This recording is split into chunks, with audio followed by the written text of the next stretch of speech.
Hi friends, എല്ലാവർക്കും one click PSC YouTube ചാനലിലേക്ക് സ്വാഗതം. കഴിഞ്ഞ 3 സ്റ്റേജ് എക്സാം കഴിഞ്ഞപ്പോൾ അതിൻ്റെ അകത്ത് ഏറ്റവും കൂടുതൽ ചോദിച്ച ചോദ്യങ്ങളുടെ ഫസ്റ്റ് പാർട്ട് വീഡിയോ നമ്മൾ കഴിഞ്ഞ ദിവസം ചെയ്തിരുന്നു. അപ്പോൾ അതിന് നിങ്ങൾ തന്ന സ്നേഹത്തിനും സപ്പോർട്ടിനും എല്ലാം ഒരുപാട് നന്ദി. അപ്പോൾ ഇന്നത്തെ നമ്മുടെ ആ വീഡിയോൻ്റെ ബാക്കി പാർട്സ് ആണ് നമ്മൾ ഇന്ന് ചെയ്യാനായിട്ട് പോകുന്നത്. ബാക്കി ഏതൊക്കെ ടോപ്പിക്സ് ആണോ ഏറ്റവും കൂടുതൽ റിപ്പീറ്റ് ചെയ്ത് വന്നത് ആ കാര്യങ്ങളാണ് ഇന്നത്തെ വീഡിയോയിലൂടെ നമ്മൾ ഡിസ്കസ് ചെയ്യാനായിട്ട് പോകുന്നത്. വീഡിയോ ഇഷ്ടപ്പെടുകയാണെങ്കിൽ ഉറപ്പായിട്ടും ലൈക്ക് ചെയ്യുക.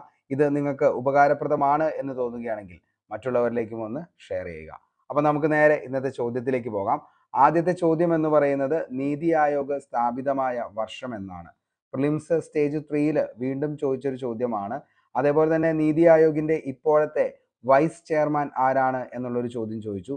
എങ്ങനെ 2 ചോദ്യങ്ങൾ എന്ത് ചെയ്തു, മൂന്നാമത്തെ സ്റ്റേജിൽ എന്ത് ചെയ്തേണ്ട നീതി ആയോഗുമായി ബന്ധപ്പെട്ട് ചോദിച്ചു. ഓക്കെ, അപ്പൊ നമുക്ക് ബാക്കി വസ്തുതകളിലേക്ക് പോകാം. ഇനിയും അടുത്തൊരു എക്സാമിനും തീർച്ചയായിട്ടും നീതി ആയോഗുമായി ബന്ധപ്പെട്ട് ഒരു ചോദ്യം നമുക്ക് പ്രതീക്ഷിക്കാം. ഓക്കെ, അപ്പോൾ എന്താണ് നീതി ആയോഗ്, അതിന്റെ ഫുൾ ഫോം എന്താണ്?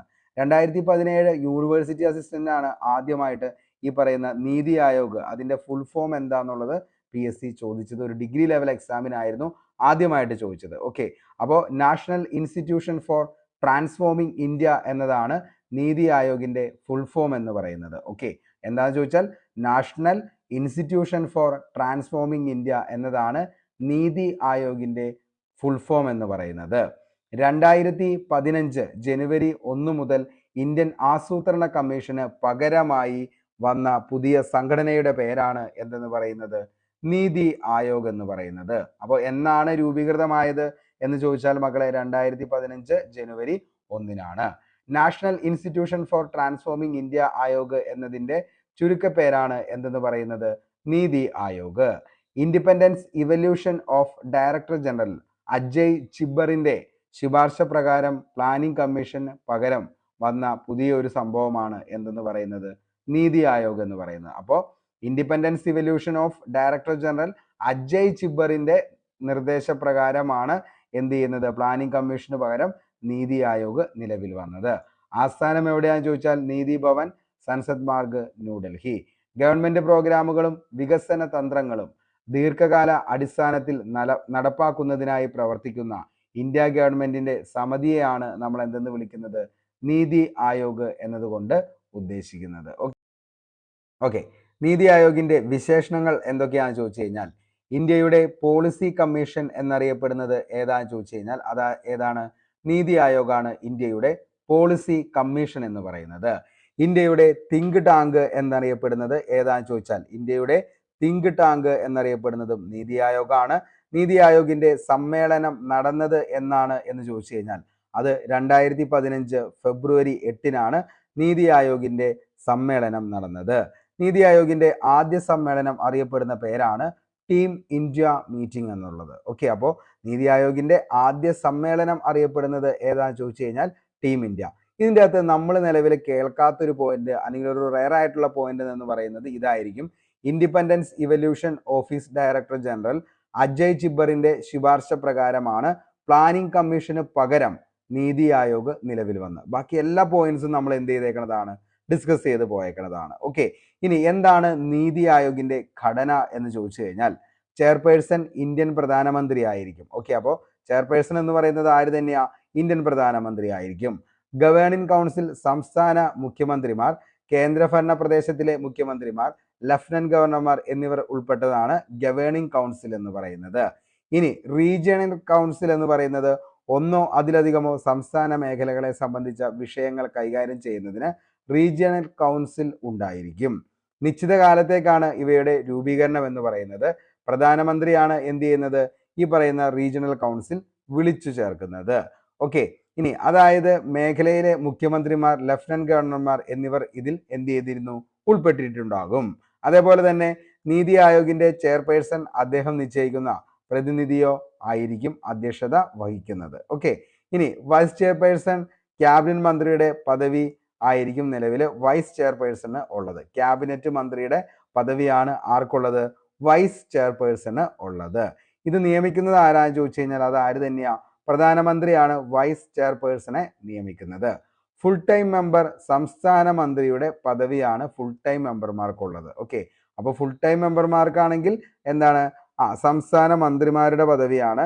എന്നാൽ വൈസ് ചെയർപേഴ്സൺ ആണെങ്കിലോ ക്യാബിനറ്റ് മന്ത്രിയുടെ പദവിയാണ് വൈസ് ചെയർപേഴ്സൺ ഉള്ളത്. ഓക്കെ, ഇനി പാർട്ട് ടൈം മെമ്പറാണ് പരമാവധി 2 പേർ. അത് ആരൊക്കെയാണെന്ന് ചോദിച്ചു കഴിഞ്ഞാൽ പ്രസിദ്ധ ഗവേഷണ സ്ഥാപനങ്ങൾ, യൂണിവേഴ്സിറ്റി, അതേപോലെ തന്നെ എന്താണ് അങ്ങനെയുള്ള സ്ഥാപനങ്ങളിൽ നിന്നുള്ള ആളുകളായിരിക്കും നിലവിൽ എന്തെന്ന് പറയുന്നത് പാർട്ട് ടൈം മെമ്പർ ആയിട്ടുള്ളത് നീതി ആയോഗിലെ. എക്സ് ഒഫീഷ്യോ മെമ്പർമാർ പരമാവധി 4 പേരുണ്ടാകും. കേന്ദ്ര മന്ത്രിസഭയിൽ നിന്നും പ്രധാനമന്ത്രി നോമിനേറ്റ് ചെയ്യും അവരെ.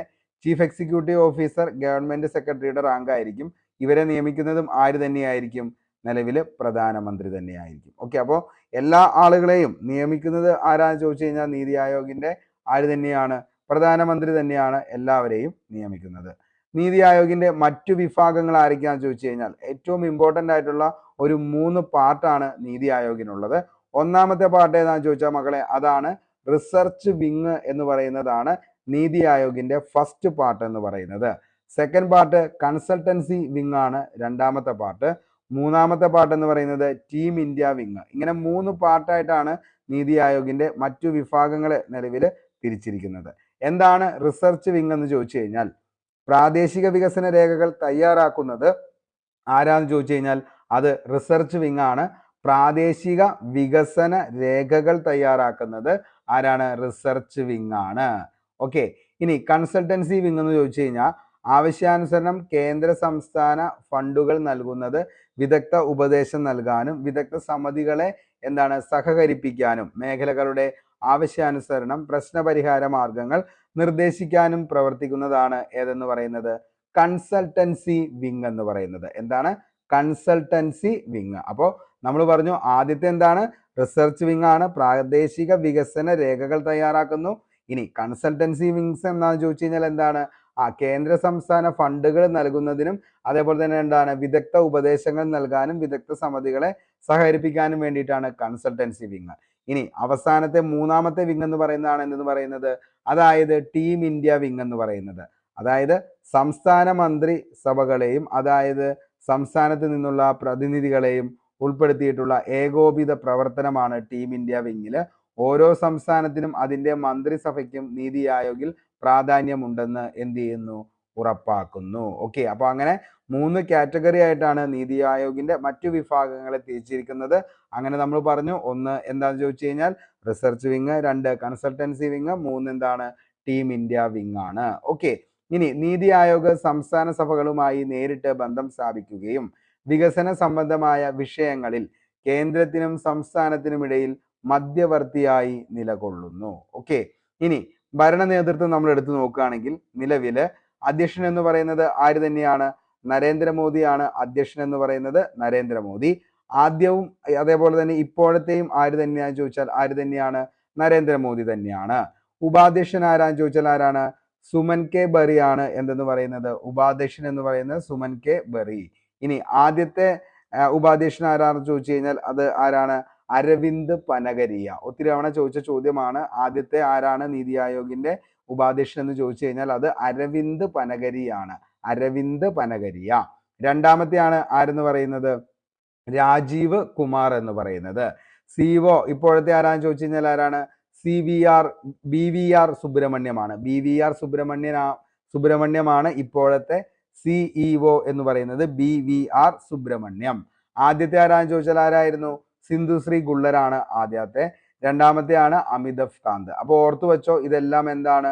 വീണ്ടും വീണ്ടും വീണ്ടും എന്ത് ചെയ്യാണ്? ചോദിച്ചുകൊണ്ടിരിക്കുന്ന ഒരു സംഭവമാണ്.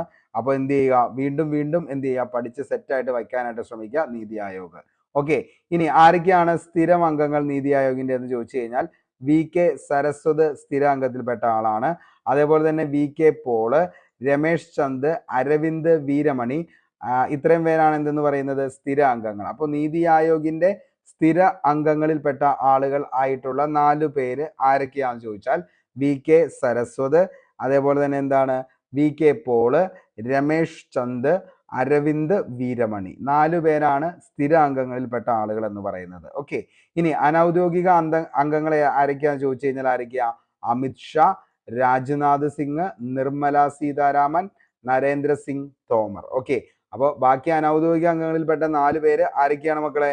അമിത് ഷാ, രാജ്നാഥ് സിംഗ്, നിർമ്മല സീതാരാമൻ, നരേന്ദ്ര സിംഗ് തോമർ. ഇങ്ങനെ 4 പേരാണ് അനൗദ്യോഗിക അംഗങ്ങളിൽപ്പെട്ട ആളുകൾ എന്ന് പറയുന്നത്. ഇനി പ്രത്യേക ക്ഷണിതാക്കളാണ് ആരൊക്കെയെന്ന് പറയുന്നത്? നിതിൻ ഗഡ്കരി, പീയൂഷ് ഗോയൽ, റാവു ഇന്ദ്രജിത്ത് സിംഗ്, വീരേന്ദ്രകുമാർ, അശ്വിനി വൈഷ്ണവ്. ഇത്രയും പേരാണ് എന്തെന്ന് പറയുന്നത്? പ്രത്യേക ക്ഷണിതാക്കൾ എന്ന് പറയുന്ന ആ ഒരു വിഭാഗത്തിൽപ്പെട്ട 5 പേര്. ഓക്കെ, അത്രയ്ക്ക് ഇമ്പോർട്ടൻ്റ് ഒന്നുമല്ല, ജസ്റ്റ് ഒന്ന് എന്ത് ചെയ്യുക, അത് ഡീപ്പായിട്ടൊന്ന് ഓർത്ത് വയ്ക്കുക. കാരണം എന്താ ചോദിച്ചു കഴിഞ്ഞാൽ ഏത് ചോദ്യങ്ങളും ചോദിക്കാം. കാരണം CEO ചോദിച്ചിട്ടുണ്ട്, അതേപോലെ തന്നെ എന്താണ് വൈസ് ചെയർമാൻ ചോദിച്ചിട്ടുണ്ട്, ചെയർമാൻ ചോദിച്ചിട്ടുണ്ട്, അതേപോലെ തന്നെ എന്നാണ് നിലവിൽ വന്നതെന്ന് ചോദിച്ചിട്ടുണ്ട്. അങ്ങനെ എല്ലാ ചോദ്യങ്ങളും ചോദിച്ചു ബേസ്. ഇനി അപ്പോൾ കുറച്ചുകൂടിയും ആഴത്തിലുള്ള ചോദ്യങ്ങൾ പ്രതീക്ഷിക്കാം. അതുകൊണ്ടാണ് ഈ പറയുന്ന മറ്റു വിഭാഗങ്ങളും അതേപോലെ തന്നെ ഈ പറയുന്ന സ്ഥിര അംഗങ്ങളും അതേപോലെ തന്നെ ബാക്കിയുള്ള പ്രത്യക്ഷ ക്ഷണിതാക്കള്, അനൗദ്യോഗിക അംഗങ്ങൾ എല്ലാവരെ കുറിച്ച് നമ്മൾ പറഞ്ഞു പോകുന്നത്. ഓക്കെ, എന്താണ് നീതി ആയോഗിന്റെ ലക്ഷ്യങ്ങൾ എന്ന് ചോദിച്ചു കഴിഞ്ഞാൽ, മുൻഗണന നൽകേണ്ട ദേശീയ വികസന ലക്ഷ്യങ്ങളിൽ കേന്ദ്ര സംസ്ഥാനങ്ങളുടെ സജീവ സഹകരണം നിലനിർത്തിക്കൊണ്ട് വികസന ലക്ഷ്യങ്ങളുടെ സാക്ഷാത്കാരം. കഴിഞ്ഞ എക്സാമിന് മുമ്പത്തെ എക്സാമിന് സ്റ്റേജ് 2 ചോദിച്ച ചോദ്യമാണ്. അതായത് നീതി ആയോഗിന്റെ ലക്ഷ്യങ്ങളുമായി ബന്ധപ്പെടാത്ത പ്രസ്താവന ഏതാന്നുള്ളത്. അപ്പൊ ഏത് ലെവലിലും PSCക്ക് ചോദിക്കാം. അപ്പൊ അതുകൊണ്ടാണ് ഇങ്ങനെ ചോദ്യങ്ങളും നമ്മൾ എന്ത് ചെയ്തത് ഉൾപ്പെടുത്തിയത്. അപ്പൊ നീതി ആയോഗിന്റെ ലക്ഷ്യങ്ങൾ എന്തൊക്കെയാണെന്ന് ചോദിച്ചാൽ, മുൻഗണന നൽകേണ്ട ദേശീയ വികസന ലക്ഷ്യങ്ങളിൽ കേന്ദ്ര സംസ്ഥാനങ്ങളുടെ സജീവ സഹകരണം നിലനിർത്തിക്കൊണ്ട് വികസന ലക്ഷ്യങ്ങളുടെ സാക്ഷാത്കാരം. അടുത്താണ് കരുത്തുള്ള സംസ്ഥാനങ്ങൾ കരുത്തുള്ള രാജ്യം സൃഷ്ടിക്കുന്നു എന്ന സങ്കല്പത്തോടെ കോപ്പറേറ്റീവ് ഫെഡറലിസത്തിന്റെ സാധ്യതകൾ എന്ത് ചെയ്യുക, ഉപയോഗപ്പെടുത്തുക. അടുത്തതാണ് ഗ്രാമീണ തലത്തിൽ ഫലപ്രദമായ വികസന മാർഗ രേഖകൾ തയ്യാറാക്കി നടപ്പിലാക്കുകയും അത് ഉയർന്ന തലങ്ങളിലേക്ക് വ്യാപിപ്പിക്കുകയും ചെയ്യുക. അടുത്തതാണ് പ്രത്യേകം പരാമർശിക്കപ്പെട്ടിട്ടുള്ള വിഷയങ്ങളിൽ വികസന പ്രവർത്തനങ്ങൾ രാജ്യഭദ്രതയ്ക്ക് സഹായകമായ വിധത്തിൽ നടപ്പാക്കുക എന്നതാണ് 4ാമത്തെ നീതി ആയോഗിന്റെ ലക്ഷ്യം. ഇനി 5ാമത്തെയാണ് അന്താരാഷ്ട്ര വിദഗ്ധരുടെ സഹായത്തോടെ വ്യാവസായിക ഉന്നമനത്തിന് സാഹചര്യം ഒരുക്കുക. ഓക്കെ, അപ്പോൾ അന്താരാഷ്ട്ര വിദഗ്ധരുടെ സഹായത്തോടെ എന്ത് ചെയ്യുക, വ്യാവസായിക ഉന്നമനത്തിന് സാഹചര്യം ഒരുക്കുക. അപ്പൊ ഇത്രയും കാര്യങ്ങളാണ് നീതി ആയോഗിന്റെ ലക്ഷ്യങ്ങളിൽ പെടുന്നത്. അടുത്ത് നമുക്ക് എക്സ്ട്രാ മാർക്കിന് വേണ്ടിയിട്ട് നമുക്കൊരു 2 കാര്യം പഠിക്കാം. അതായത് നമുക്കറിയാം അരവിന്ദ് പനഗരിയ പ്രശസ്തമായ അദ്ദേഹത്തിന്റെ പുസ്തകം മോസ്റ്റ്ലി റിപ്പീറ്റഡ് ആണ് ഈ ഒരു ചോദ്യം എന്ന് പറയുന്നത്.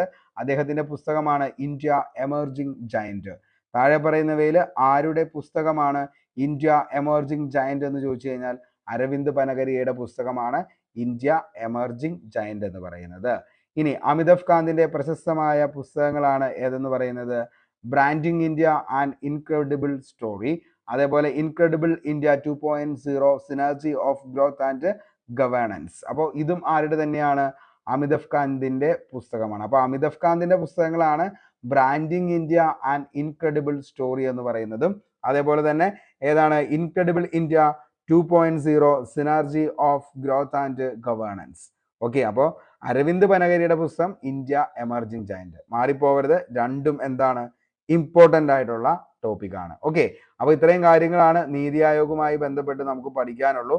നമ്മൾ ബേസ് ആയിട്ടുള്ളതും റാങ്ക് മേക്കിംഗ് ആയിട്ടുള്ളതും എല്ലാ ചോദ്യങ്ങളിലൂടെയും നമ്മൾ എന്ത് ചെയ്തിട്ടുണ്ട്, പോയിട്ടുണ്ട്. ഒരു ഡിഗ്രി ലെവലിലുള്ള എക്സാമിന് വേണ്ടി പ്രിപ്പയർ ചെയ്യുന്നതും LGS ലെവലിലും അതേപോലെ ഒരു +2 ലെവലിലും പഠിക്കുന്ന ഉദ്യോഗാർത്ഥികൾക്കും ഉപകാരപ്പെടുന്ന രീതിയിൽ തന്നെയാണ് നമ്മൾ എന്ത് ചെയ്തിരിക്കുന്നത്, ഓരോ ടോപ്പിക്കും കവർ ചെയ്ത് പോകുന്നത്. ഓക്കെ, അപ്പൊ നമുക്കിനി അടുത്ത ചോദ്യത്തിലേക്ക് പോവാം.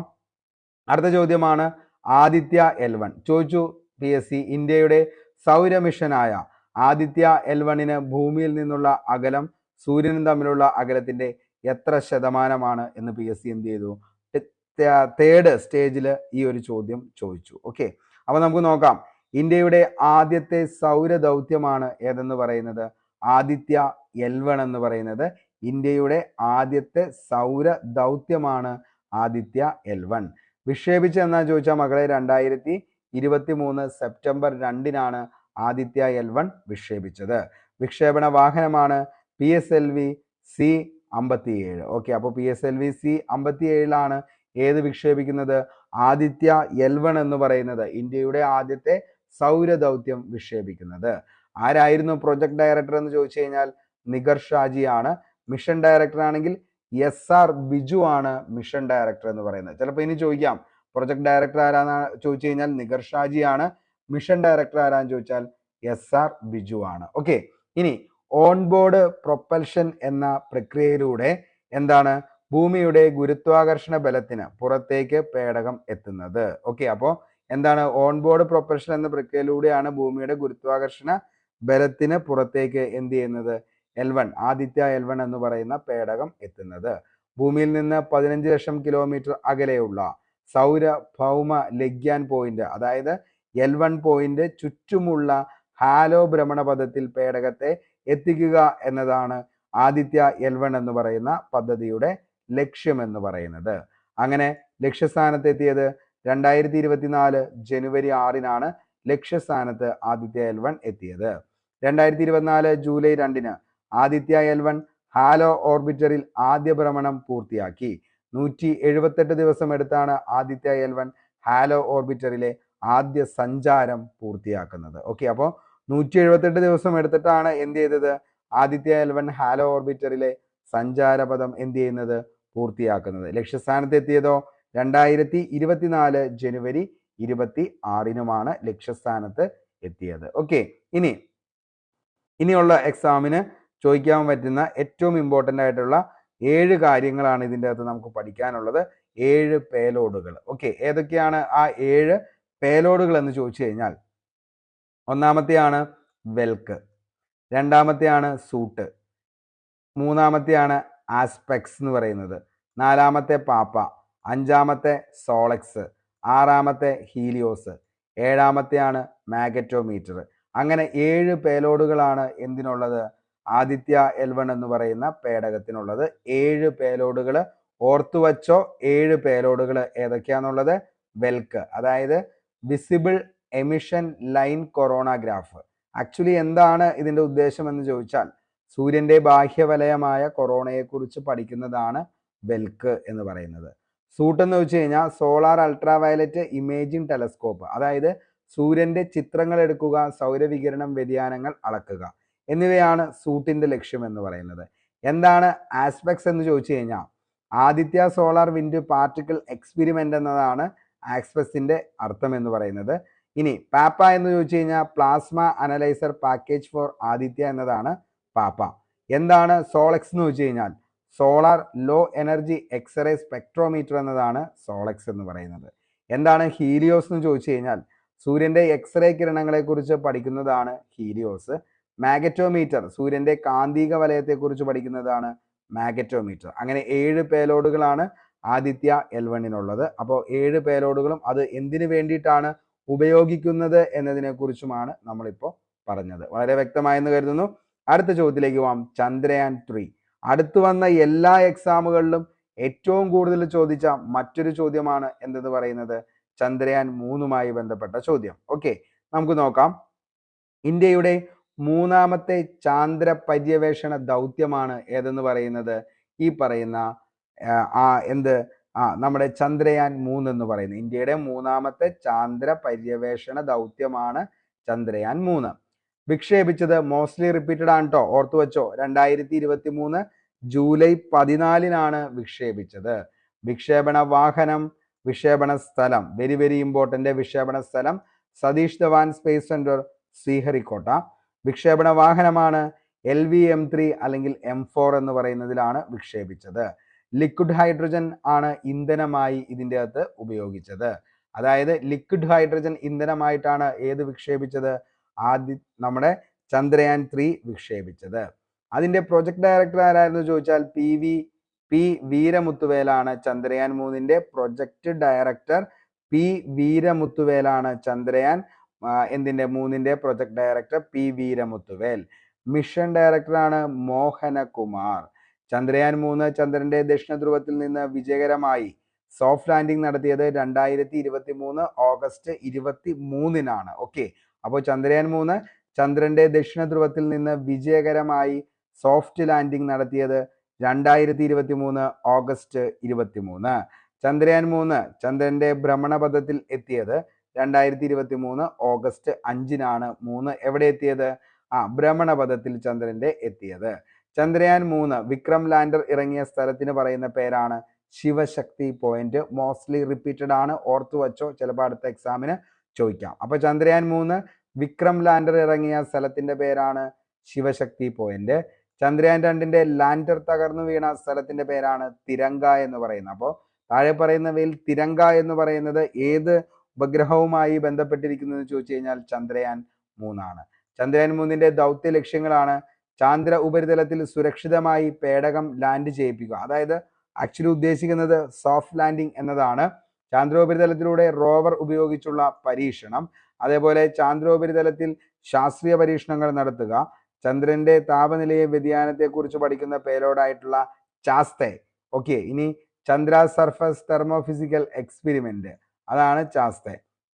ചന്ദ്രന്റെ ഉപരിതലത്തിൽ നിന്ന് താഴേക്ക് പോകും തോറും താപനില എന്ത് ചെയ്യുന്നു, കുറയുകയാണ് ചെയ്യുന്നത്.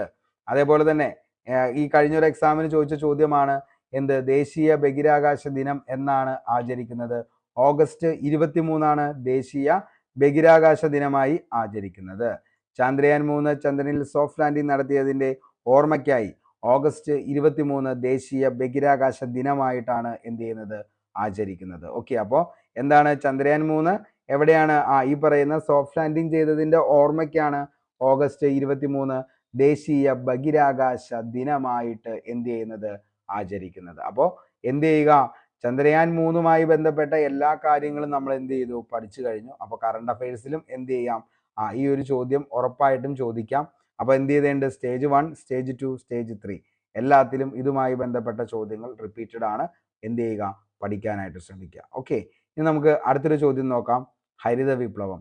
ഇന്ത്യൻ ഹരിത വിപ്ലവത്തിന്റെ ശില്പി എന്നറിയപ്പെടുന്നത്, ചോദിച്ചു ചോദ്യം. അടുത്തത്, ഹരിത വിപ്ലവത്തിന്റെ നേട്ടങ്ങളുമായി പറ്റിയുള്ള പ്രസ്താവനകളിൽ ശരിയല്ലാത്തത് ഏതാണ്? ചോദിച്ചു. ഇന്ത്യയിലെ ഹരിത വിപ്ലവത്തിന്റെ ഭാഗമല്ലാത്ത പ്രസ്താവന ഏത്? 3 എക്സാമുകൾക്കും എന്ത് ചെയ്തു, തുടരെ ചോദിച്ച മറ്റൊരു ടോപ്പിക്കാണ് ഹരിത വിപ്ലവം എന്ന് പറയുന്നത്. അപ്പൊ എന്തായാലും അതിനെക്കുറിച്ച് എന്ത് ചെയ്യണം, നമ്മൾ പഠിച്ചേ പോകാൻ പറ്റത്തുള്ളൂ. കാരണം അത്രയും ഇമ്പോർട്ടൻ്റ് ആണ് ഏതെന്ന് പറയുന്നത്, ഹരിത വിപ്ലവവുമായി ബന്ധപ്പെട്ട ടോപ്പിക് എന്ന് പറയുന്നത്. ഓക്കെ, അപ്പൊ നമുക്ക് നോക്കാം.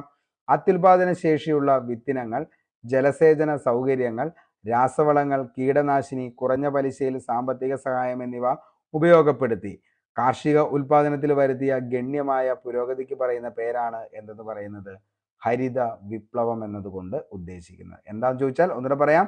അത്യുൽപാദന ശേഷിയുള്ള വിത്തിനങ്ങൾ, ജലസേചന സൗകര്യങ്ങൾ, രാസവളം, കീടനാശിനികൾ, കുറഞ്ഞ പലിശയിൽ സാമ്പത്തിക സഹായം എന്നിവ ഉൾപ്പെടുത്തി കാർഷിക ഉൽപാദനത്തിൽ വരുത്തിയ ഗണ്യമായ പുരോഗതി, അതിനാണ് നമ്മൾ എന്തെന്ന് വിളിക്കുന്നത്, ഹരിത വിപ്ലവം എന്നതുകൊണ്ട് ഉദ്ദേശിക്കുന്നത്. 1940-70 കാലഘട്ടങ്ങളിൽ കാർഷിക മേഖലയിൽ നിലനിന്നിരുന്ന മാന്ദ്യം കുറയ്ക്കുന്നതിനായിട്ട് ഉൽപാദനം വർദ്ധിപ്പിക്കുക എന്ന ലക്ഷ്യത്തോടെ ആഗോളതലത്തിൽ നടപ്പിലാക്കിയ കാർഷിക മുന്നേറ്റമാണ് ഹരിത വിപ്ലവം. റോക്ക്ഫെല്ലർ ഫൗണ്ടേഷൻ നൽകിയ ധനസഹായം ഉപയോഗിച്ച് മെക്സിക്കൻ സർക്കാർ 1945 ഗോതമ്പ് കൃഷിയുടെ ഗവേഷണത്തിലൂടെയാണ് ഹരിത വിപ്ലവത്തിന് തുടക്കം കുറിച്ചത്. 1960-61 കാലയളവിൽ നടപ്പിലാക്കിയ തീവ്ര കാർഷിക ജില്ലാതല പരിപാടിയും അത്യുൽപാദന ശേഷിയുള്ള വിത്തിനങ്ങളുടെ ഉപയോഗവും ഭക്ഷ്യധാന്യ ഉൽപാദനത്തിൽ വർധനവുണ്ടാക്കി. ഇതിനെയാണ് ഹരിത വിപ്ലവം എന്ന പേരിൽ അറിയപ്പെടുന്നത്. കാർഷിക മേഖലയിൽ ഉൽപാദനം വർദ്ധിപ്പിക്കുന്നതിനായി ആഗോളതലത്തിൽ വ്യാപകമായി നടപ്പിലാക്കിയ ഗവേഷണ വികസന സാങ്കേതിക കൈമാറ്റം ഹരിത വിപ്ലവം. ഹരിത വിപ്ലവം ആരംഭിച്ച രാജ്യം ഏതാണെന്ന് ചോദിച്ചാൽ മക്കളെ, അത് മെക്സിക്കോ ആണ്. അപ്പോൾ ഹരിത വിപ്ലവം ആരംഭിച്ച രാജ്യം ഏതാണ് എന്ന് ചോദിച്ചാൽ അതിന്റെ ഉത്തരമാണ് മെക്സിക്കോ. ഹരിത വിപ്ലവത്തിന്റെ പിതാവ് എന്നറിയപ്പെടുന്ന വ്യക്തി ആരാന്ന് ചോദിച്ചാൽ അതാണ് നോർമൻ ബോർലോഗ്. ഓക്കെ, അപ്പോൾ ഹരിത വിപ്ലവത്തിന്റെ പിതാവ് എന്നറിയപ്പെടുന്ന വ്യക്തി ആരാന്ന് ചോദിച്ചു കഴിഞ്ഞാൽ അതാണ് നോർമൻ ബോർലോഗ്. ഹരിത വിപ്ലവം എന്ന പദം ആദ്യമായി ഉപയോഗിച്ചത് വില്യം ഗൗഡാണ്. ഓക്കെ, അപ്പോൾ വില്യം ഗൗഡാണ് ആദ്യമായിട്ട് ഹരിത വിപ്ലവം എന്ന പദം ഉപയോഗിച്ചത്. ഹരിത വിപ്ലവത്തിന്റെ ഏഷ്യൻ ഭവനം എന്നറിയപ്പെടുന്നത് ഫിലിപ്പൈൻസ് ആണ്. ഓക്കെ, അപ്പോൾ ഹരിത വിപ്ലവത്തിന്റെ ഏഷ്യൻ ഭവനം എന്നറിയപ്പെടുന്നത് ഏതാണ് എന്ന് ചോദിച്ചു കഴിഞ്ഞാൽ അത് ഫിലിപ്പൈൻസ് ആണ്. ഹരിത വിപ്ലവത്തിലൂടെ ഏറ്റവും കൂടുതൽ ഉൽപാദനം ഉണ്ടാക്കിയ കാർഷിക വിള ഏതാന്ന് ചോദിച്ചാൽ അത് ഗോതമ്പാണ്. നമുക്കറിയാം നോർമൻ ബോർലോഗിന് സമാധാനത്തിനുള്ള നോബൽ സമ്മാനം ലഭിച്ചത് 1970-ലാണ്. ഓക്കെ, ഹരിത വിപ്ലവത്തിലൂടെ പ്രധാനമായും സ്വയം പര്യാപ്തത കൈവരിച്ച ഭക്ഷ്യധാന്യങ്ങളാണ് അരിയും അതേപോലെ തന്നെ ഗോതമ്പും. ഹരിത വിപ്ലവത്തിന്റെ നേട്ടങ്ങൾ ഭക്ഷ്യധാന്യങ്ങളുടെ ഉൽപാദനത്തിൽ സ്വയം പര്യാപ്തത കൈവരിച്ചു, അതേപോലെ തന്നെ എന്താണ് വിദേശ ആശ്രയത്വം ഇല്ലാതാക്കി. ഹരിത വിപ്ലവത്തിന്റെ ഒന്നാം ഘട്ടം ഇന്ത്യയിൽ അറിയപ്പെടുന്നതാണ് ഗോതമ്പ് വിപ്ലവം. ഓക്കെ, അപ്പോൾ എന്താണ് ഹരിത വിപ്ലവത്തിന്റെ ഒന്നാം ഘട്ടം അറിയപ്പെടുന്നത് ഏത് പേരിലാണെന്ന് ചോദിച്ചു കഴിഞ്ഞാൽ ഗോതമ്പ് വിപ്ലവം. കാരണം എന്താണെന്ന് ചോദിച്ചാൽ എന്താണ് ഗോതമ്പും നെല്ലുമാണ് ഹരിത വിപ്ലവത്തിന്റെ ഫലമായിട്ട് ഏറ്റവും കൂടുതൽ ഉൽപ്പാദിപ്പിച്ച വിളകൾ എന്ന് പറയുന്നത്. ഇന്ത്യയിൽ ഹരിത വിപ്ലവം ആരംഭിച്ചത് 1967 മുതൽ 68 വരെയുള്ള കാലഘട്ടത്തിലാണ് ഇന്ത്യയിൽ ഹരിത വിപ്ലവം ആരംഭിക്കുന്നത്.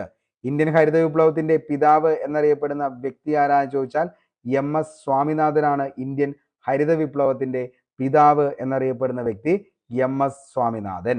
അദ്ദേഹം നിർമ്മിച്ച അത്യുൽപാദന ശേഷിയുള്ള 2 വിത്തിനങ്ങളുണ്ട്, സൊണോറ 64 ലെർമറാജോ 64. ഓക്കെ, ഇമ്പോർട്ടൻ്റ് ആണ്. സൊണോറോ 64, ലെർമറാജോ 64. ഹരിത വിപ്ലവ കാലത്ത് ഇന്ത്യയിൽ വികസിപ്പിച്ചെടുത്ത അത്യുൽപാദന ശേഷിയുള്ള ഗോതമ്പിനങ്ങളാണ് കല്യാൺ സോണ വാലിക എന്ന് പറയുന്നത്. അപ്പോൾ കല്യാൺ സോണാലിക എന്നറിയപ്പെടുന്നത് താഴെ പറയുന്നവയിൽ ഹരിത വിപ്ലവത്തിന്റെ കാലഘട്ടത്ത് വികസിപ്പിച്ചെടുത്ത ഗോതമ്പിനമാണ് കല്യാൺ സോണാലിക എന്ന് പറയുന്നത്. MS സ്വാമിനാഥൻ രചിച്ച പുസ്തകത്തിന്റെ പേരാണ് an evergreen revolution, the quest for world without hunger എന്ന് പറയുന്നത്. വെരി വെരി ഇമ്പോർട്ടൻ്റ് ആണ്. ചിലപ്പോൾ ഈ പുസ്തകം വേണമെങ്കിൽ ചോദിക്കാം, an evergreen revolution, the quest for world without hunger. ഈ പുസ്തകങ്ങൾ താഴെ പറയുന്നവയിൽ ഏത് ശാസ്ത്രജ്ഞനാണ് നിലവിൽ രചിച്ചത് എന്ന് ചോദിച്ചു കഴിഞ്ഞാൽ അതിൻ്റെ ഉത്തരം MS സ്വാമിനാഥനാണ്. കാരണം PSC ഓൾറെഡി എന്ത് ചെയ്തിട്ടുണ്ട്, എല്ലാ സ്റ്റേജുകളിലും ഹരിത വിപ്ലവവുമായി ബന്ധപ്പെട്ട ചോദ്യങ്ങൾ ചോദിച്ചു കഴിഞ്ഞു. അപ്പോൾ ഇനി വരുന്നത് ഒരു റാങ്ക് മേക്കിംഗ് ആയിട്ടുള്ള ഒരു ചോദ്യമാണെങ്കിൽ തീർച്ചയായിട്ടും ഈ ബുക്ക് ഏതാന്നുള്ളത് ചോദിക്കാം. അതേപോലെ തന്നെ കല്യാൺ സോനാലിക ചോദിക്കാം, സൊണാറ 64, ലെർമറാജോ 64 ചോദിക്കാവുന്നതാണ്. ഓക്കെ, ഇനി ഇന്ത്യൻ ഹരിത വിപ്ലവം ആരംഭിച്ച സമയത്തെ കേന്ദ്ര കൃഷി മന്ത്രി ആരാന്ന് ചോദിച്ചാൽ C സുബ്രഹ്മണ്യമാണ്. ഇന്ത്യയിൽ ഹരിത വിപ്ലവം ആരംഭിച്ച സമയത്തെ കേന്ദ്ര കൃഷി മന്ത്രിയാണ് C Subramaniam. MS Swaminathan research foundation സ്ഥിതി ചെയ്യുന്നത് ചെന്നൈയിലാണ്. ഹരിത വിപ്ലവത്തിലൂടെ കാർഷിക ഉൽപാദനം വർദ്ധിക്കുന്നതിന്റെ കാരണങ്ങൾ എന്തൊക്കെയാണെന്ന് ചോദിച്ചാൽ അത്യുൽപാദന ശേഷിയുള്ള വിത്തിനങ്ങളുടെ ഉപയോഗം, രാസവളങ്ങളുടെയും കീടനാശിനികളുടെയും ഉപയോഗം, ജലസേചന സൗകര്യങ്ങളുടെ വർധനവ്, ആധുനിക കാർഷിക ഉപകരണങ്ങളുടെ ഉപയോഗം. ഇതൊക്കെയാണ് എന്ത് ഹരിത വിപ്ലവത്തിലൂടെ കാർഷിക ഉൽപാദനം വർദ്ധിപ്പിക്കാനുണ്ടായ കാരണങ്ങൾ എന്ന് പറയുന്നത്. ഇനി ഹരിത വിപ്ലവത്തിന്റെ ഗുണങ്ങൾ എന്തൊക്കെയാണെന്ന് ചോദിച്ചാൽ എന്തായിരുന്നു മെയിൻ ആയിട്ടുള്ള കാര്യങ്ങൾ എന്ന് പറയുന്നത്? ഭക്ഷ്യക്ഷാമം ഇല്ലാതായി, ഉൽപാദനം എന്ന് പറയുന്നത് എന്ത് ചെയ്തു, ക്രമാതീതമായി വർദ്ധിച്ചു. ഗവൺമെന്റിന്റെ ഭക്ഷ്യധാന്യ ശേഖരത്തിൽ നിന്നും പൊതുവിതരണ സംവിധാനത്തിലൂടെയുള്ള കുറഞ്ഞ വിലയ്ക്ക് ഭക്ഷ്യധാന്യ വിതരണം ചെയ്യാൻ കഴിഞ്ഞു. കൃഷിയോഗ്യമായ സ്ഥലത്തിന്റെ അളവ് വർദ്ധിച്ചു. അത്രയാണ് ഹരിത വിപ്ലവത്തിന്റെ നേട്ടങ്ങൾ എന്ന് പറയുന്നത്. എന്നാൽ ഇതിന്റെ പോരായ്മകളും കോട്ടങ്ങളും എന്തൊക്കെയാണെന്ന് ചോദിച്ചാൽ വൻകിട കർഷകരുടെയും ചെറുകിട കർഷകരുടെയും തമ്മിലുള്ള അന്തരം എന്ന് പറയുന്നത് എന്ത് ചെയ്യാണ്, വലിയ വിടവുണ്ടാക്കുകയാണ് അതിൽ. ഓക്കെ, അപ്പോൾ വൻകിട കർഷകരുടെയും അതേപോലെ തന്നെ വൻകിട കർഷകരുടെയും ചെറുകിട കർഷകരുടെയും തമ്മിലുള്ള അന്തരം കൂടുകയാണ്. അതേപോലെ തന്നെ ഹരിത വിപ്ലവത്തിന്റെ ഗുണം കൂടുതൽ ലഭിച്ചതെന്ന് പറയുന്നത് ധനികരായിട്ടുള്ള കർഷകർക്കാണ് ഏറ്റവും കൂടുതൽ ഹരിത വിപ്ലവത്തിന്റെ ഫലം ലഭിച്ചത്. ഒന്നാം ഘട്ടം ചില സംസ്ഥാനങ്ങളിൽ മാത്രമായിട്ട് ഒതുങ്ങുകയാണ് ഈ പറയുന്ന നമ്മുടെ ഹരിത വിപ്ലവം എന്ന് പറയുന്നത്. കാർഷിക വായ്പകളുടെ ആവശ്യകത കൂടി. അപ്പോൾ ഇത്രയും കാര്യങ്ങളാണ് എന്തെന്ന് പറയുന്നത് ഹരിത വിപ്ലവവുമായി ബന്ധപ്പെട്ട് നമുക്ക് പഠിക്കാനായിട്ടുള്ളത്. അപ്പോൾ സ്റ്റേജ് 1, സ്റ്റേജ് 2, സ്റ്റേജ് 3 മൂന്നിലും എന്ത് ചെയ്തേണ്ട ഹരിത വിപ്ലവവുമായി ബന്ധപ്പെട്ട ചോദ്യങ്ങൾ ആവർത്തിച്ച് വന്ന ടോപ്പിക്കാണ്. ഓക്കെ, നമുക്ക് അടുത്ത ടോപ്പിക്കിലേക്ക് പോവാം. വിവരാവകാശ നിയമം 2005 ചോദിച്ചു. വിവരാവകാശ നിയമം 2005 പ്രകാരം സംസ്ഥാന ചീഫ് ഇൻഫർമേഷൻ കമ്മീഷനെ നിയമിക്കുന്നത് ആരാണ് എന്ന് എന്ത് ചെയ്തേണ്ട PSC ചോദിച്ചു. ഓക്കെ, അപ്പോൾ നമുക്ക് നോക്കാം. അതായത് എന്താണ് വിവരാവകാശ നിയമം എന്നതുകൊണ്ട് ഉദ്ദേശിക്കുന്നത്? അതായത് അഴിമതി നിയന്ത്രിക്കുന്നതിനും ഉദ്യോഗസ്ഥർക്കിടയിൽ ഉത്തരവാദിത്ത ബോധം ഉണ്ടാക്കുന്നതിനും ഗവൺമെന്റിന്റെ പ്രവർത്തനങ്ങൾ സുതാര്യമാക്കുന്നതിനുമായി രൂപീകരിക്കപ്പെട്ട നിയമമാണ് എന്തെന്ന് പറയുന്നത് വിവരാവകാശ നിയമം എന്നതുകൊണ്ട് ഉദ്ദേശിക്കുന്നത്. ഓക്കെ, അപ്പോൾ അഴിമതി നിയന്ത്രിക്കുന്നതിനും ഉദ്യോഗസ്ഥർക്കിടയിൽ ഉത്തരവാദിത്ത ബോധം ഉണ്ടാക്കുന്നതിനും ഗവൺമെന്റിന്റെ പ്രവർത്തനങ്ങൾ സുതാര്യമാക്കുന്നതിനുമായി രൂപീകരിക്കപ്പെട്ട നിയമമാണ് വിവരാവകാശ നിയമം. ഇന്ത്യയിൽ വിവരാവകാശ നിയമം എന്ന ആശയം കൊണ്ടുവന്ന മുൻ പ്രധാനമന്ത്രി ആരാണെന്ന് ചോദിച്ചാൽ അത് VP സിംഗ് ആണ്. ഇന്ത്യയിൽ വിവരാവകാശ നിയമം എന്ന ആശയം കൊണ്ടുവന്ന മുൻ പ്രധാനമന്ത്രി. വിവരാവകാശ നിയമത്തിന് ജനകീയ പ്രചാരം ആരംഭിച്ച ആദ്യ സംഘടനയാണ് രാജസ്ഥാനിലെ മസ്ദൂർ കിസാൻ ശക്തി സംഗതൻ എന്ന് പറയുന്നത്. 1994 മസ്ദൂർ കിസാൻ ശക്തി സംഗതൻ ഇത്തരത്തിലൊരു പ്രചാരണം ആരംഭിച്ചത്. മസ്ദൂർ കിസാൻ ശക്തി സംഗതന്റെ സ്ഥാപക ആരാ ചോദിച്ചാൽ മോസ്റ്റ്ലി റിപ്പീറ്റഡ് ആണ്, അരുണ റോയി ആണ്. മസ്ദൂർ കിസാൻ ശക്തി സംഗതന്റെ സ്ഥാപക എന്ന് പറയുന്നത് Aruna Roy. Very very important ആണ് കേട്ടോ. സർക്കാരിനായി വിവരാവകാശ നിയമത്തിന്റെ ഭാരം കരട് രൂപീകരിച്ച് 1996 രൂപീകരിച്ച നാഷണൽ ക്യാമ്പയിൻ ഫോർ പീപ്പിൾസ് ആണ് RTA എന്ന് പറയുന്നത്. ഇതേ തുടർന്ന് വിവരാവകാശ നിയമം പാസ്സാക്കാൻ ഇന്ത്യൻ സംസ്ഥാനം ഏതാണെന്ന് ചോദിച്ചു കഴിഞ്ഞാൽ ആദ്യ ഇന്ത്യൻ സംസ്ഥാനമാണ് തമിഴ്നാട് എന്ന് പറയുന്നത്. എന്നാണ് എന്ന് ചോദിച്ചു കഴിഞ്ഞാൽ 1997 എന്ത് വിവരാവകാശ നിയമം പാസ്സാക്കിയ ആദ്യ ഇന്ത്യൻ സംസ്ഥാനമായി മാറുന്നത് തമിഴ്നാട് 1997. വിവരാവകാശ നിയമം നിലവിൽ വന്നതോടെ ഫ്രീഡം ഓഫ് ഇൻഫർമേഷൻ ആക്ട് എന്ത് ചെയ്യാണ്, റദ്ദാക്കപ്പെടുകയാണ്. വിവരാവകാശ നിയമം വന്നത് 2005 അത് ലോകസഭ പാസ്സാക്കിയത് എന്നാന്ന് ചോദിച്ചാൽ 2005 മെയ് 11. രാജ്യസഭ പാസ്സാക്കിയത് 2005 മെയ് 12. പ്രസിഡന്റ് ഒപ്പുവെച്ചത് 2005 ജൂൺ 15. ഇന്ത്യൻ ഗസറ്റിൽ പബ്ലിഷ് ചെയ്തത് 2005 ജൂൺ 21. എന്നാണ് വിവരാവകാശ നിയമം നിലവിൽ വന്നതെന്ന് ചോദിച്ചു കഴിഞ്ഞാൽ മോസ്റ്റ്ലി റിപ്പീറ്റഡ് ആയിട്ടുള്ള ചോദ്യമാണ്. 2005 ഒക്ടോബർ 12. 2005 ഒക്ടോബർ 12. ഇന്ത്യയിൽ വിവരാവകാശ നിയമം 2005 പാസ്സാവുന്ന സമയത്തെ പ്രധാനമന്ത്രി ആരായിരുന്നു എന്ന് ചോദിച്ചാൽ അത് മൻമോഹൻ സിംഗ് ആണ്. വിവരാവകാശ നിയമം 2005 പാസ്സാക്കുന്ന സമയത്തെ ഇന്ത്യൻ രാഷ്ട്രപതി ആരായിരുന്നു എന്ന് ചോദിച്ചാൽ മക്കളെ അത് ഡോക്ടർ APJ അബ്ദുൽ കലാം ആണ്. ഓക്കെ, അപ്പോൾ ഇത്രയും കാര്യങ്ങൾ എന്ത് ചെയ്യുക, ഉറപ്പായിട്ടും പഠിച്ചു വയ്ക്കുക. അപ്പോൾ എന്നാണ് വിവരാവകാശ നിയമം നിലവിൽ വന്നതെന്ന് ചോദിച്ചു കഴിഞ്ഞാൽ 2005 October 12. Very very important. Okay, basic fact ആയിട്ട് ജനാധിപത്യത്തിന്റെ സൂര്യ തേജസ് എന്നറിയപ്പെടുന്ന നിയമം ഏതാന്ന് ചോദിച്ചാൽ അതാണ് ഏതെന്ന് പറയുന്നത് വിവരാവകാശ നിയമമാണ്. ജനാധിപത്യത്തിന്റെ സൂര്യ തേജസ് എന്നറിയപ്പെടുന്ന നിയമം. ലോകത്തിലാദ്യമായി വിവരാവകാശ നിയമം പാസ്സാക്കിയത് സ്വീഡനിലാണ്. അതെന്നാന്ന് ചോദിച്ചു കഴിഞ്ഞാൽ 1766 സ്വീഡനിൽ ആദ്യമായിട്ട് വിവരാവകാശ നിയമം പാസ്സാക്കുന്നത്. 2005 വിവരാവകാശ നിയമം നിലവിൽ വന്ന ആദ്യ സംസ്ഥാനമാണ് രാജസ്ഥാൻ എന്ന് പറയുന്നത്. ഇന്ത്യയിൽ ആദ്യമായി വിവരാവകാശ അപേക്ഷ നൽകിയത് ഷാഹിദ് റാസ ബർണയാണ്. ഓക്കെ, പൗരന്മാർക്ക് അറിയാനുള്ള അവകാശം നിയമപരമായി ലഭിച്ച 55ാമത്തെ രാജ്യമാണ് ഇന്ത്യ എന്ന് പറയുന്നത്. ഓക്കെ, അപ്പോൾ പൗരന്മാർക്ക് അറിയാനുള്ള അവകാശം നിയമപരമായി ലഭിച്ച എത്രാമത്തെ രാജ്യമാണ് ഇന്ത്യ എന്ന് ചോദിച്ചാൽ മക്കളെ 55ാമത്തെ രാജ്യമാണ്. വിവരാവകാശ നിയമത്തിന്റെ പ്രധാനപ്പെട്ട ലക്ഷ്യങ്ങൾ എന്തൊക്കെയാണെന്ന് ചോദിച്ചാൽ പൊതു അധികാര സ്ഥാപനങ്ങളുടെ പ്രവർത്തനങ്ങളിൽ ഉത്തരവാദിത്വവും സുതാര്യതയും എന്ത് ചെയ്യുക, ഉറപ്പുവരുത്തുക. അഴിമതി എന്ന് പറയുന്നത് നിർമ്മാർജ്ജനം ചെയ്യുക. സർക്കാരുകളുടെ പ്രവർത്തനങ്ങൾ കാര്യക്ഷമമാക്കുക. ഭരണാധികാരികൾക്ക് ജനങ്ങളോടുള്ള പ്രതിബദ്ധത എന്ത് ചെയ്യുക, ഉറപ്പുവരുത്തുക. ഓക്കെ, അപ്പോൾ ഭരണാധികാരികൾക്ക് ജനങ്ങളോടുള്ള പ്രതിബദ്ധത എന്ത് ചെയ്യുക, ഉറപ്പുവരുത്തുക. വിവരാവകാശ നിയമത്തിലെ അധ്യായങ്ങളുടെ എണ്ണം 6. വിവരാവകാശ നിയമത്തിലെ വകുപ്പുകളുടെ എണ്ണം എത്രയാണെന്ന് ചോദിച്ചാൽ 31 വകുപ്പുകൾ. വിവരാവകാശ നിയമത്തിലെ അധ്യായങ്ങൾ എത്രയാണെന്ന് ചോദിച്ചു കഴിഞ്ഞാൽ 6 അധ്യായങ്ങൾ. അധ്യായം 1 പ്രാരംഭികം, അധ്യായം 2 വിവരത്തിനുള്ള അവകാശവും പൊതുസ്ഥാപനങ്ങളുടെ കടമകളുമാണ് പറയുന്നത്.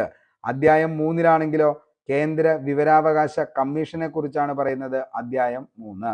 അധ്യായം 4 സംസ്ഥാന വിവരാവകാശ കമ്മീഷനെ കുറിച്ച്. അധ്യായം 4.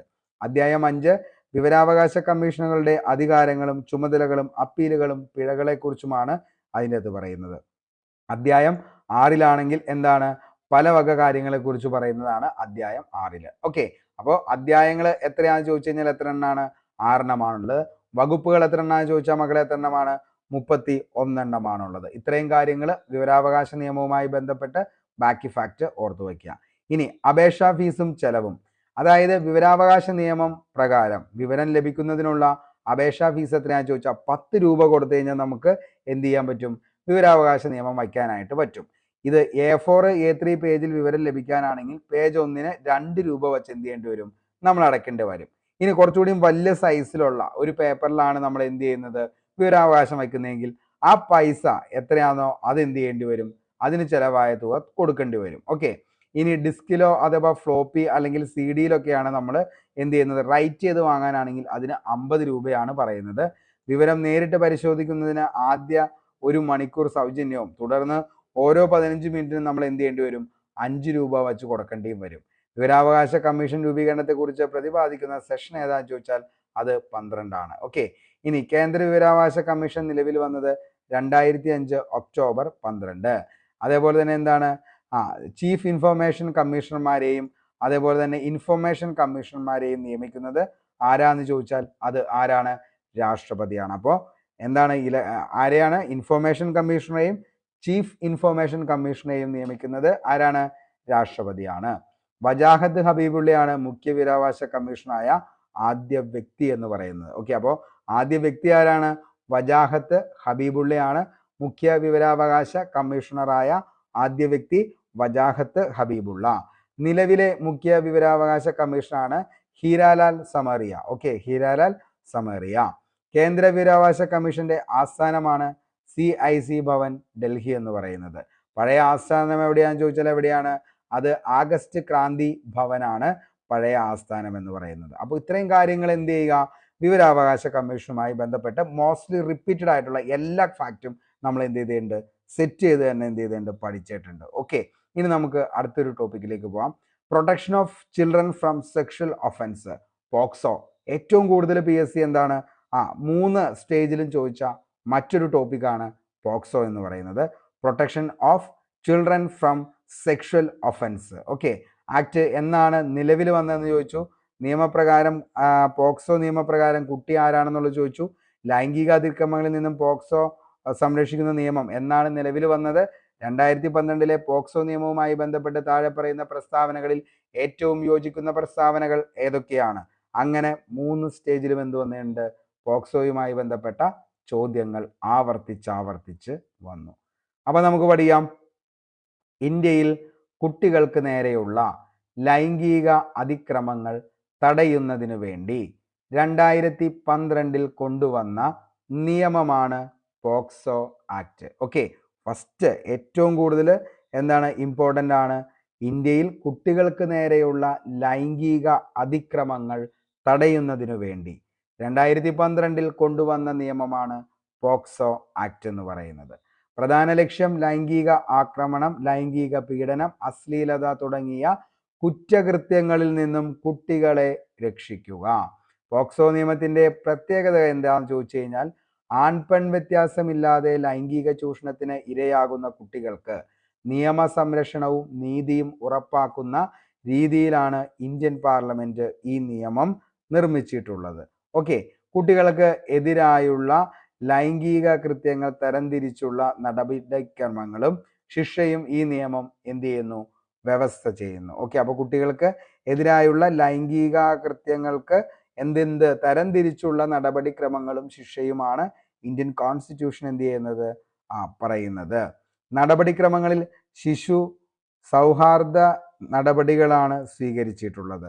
കുറ്റകൃത്യങ്ങളിൽ നിന്നും കുട്ടികളെ സംരക്ഷിക്കുന്നതിനോടൊപ്പം കുറ്റകൃത്യ വിചാരണയ്ക്ക് വേണ്ടി സ്പെഷ്യൽ കോടതികൾ സ്ഥാപിക്കുന്നതിനും കൂടി വേണ്ടിയാണ് പോക്സോ നിയമം നിലവിൽ വന്നത്. ഓക്കെ, ഇനി പോക്സോ നിയമപ്രകാരം കുട്ടിയുടെ നിർവചനം എന്താണെന്ന് ചോദിച്ചാൽ കഴിഞ്ഞ എക്സാമിന് ചോദിച്ച ചോദ്യമാണ്.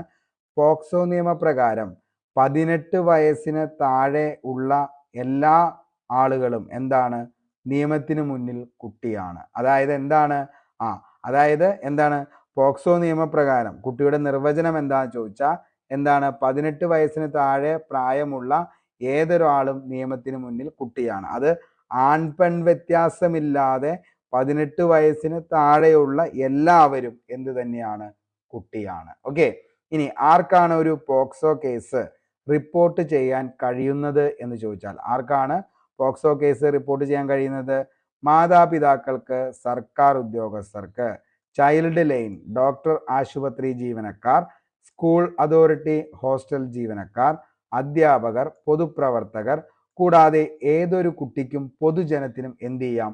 ഈ പറയുന്ന പോക്സോ ആക്ട് റിപ്പോർട്ട് ചെയ്യാൻ പറ്റുന്നതാണ്. ഓക്കെ, ഇനി പോക്സോ കേസുമായി ബന്ധപ്പെട്ട പരാതി നൽകേണ്ടത് ആർക്കാണെന്ന് ചോദിച്ചു കഴിഞ്ഞാൽ ഒന്നുകിൽ നമുക്ക് എന്ത് ചെയ്യാം? തൊട്ടടുത്തുള്ള പോലീസ് സ്റ്റേഷൻ, ലോക്കൽ പോലീസ് സ്റ്റേഷനിൽ നമുക്ക് എന്ത് ചെയ്യാം?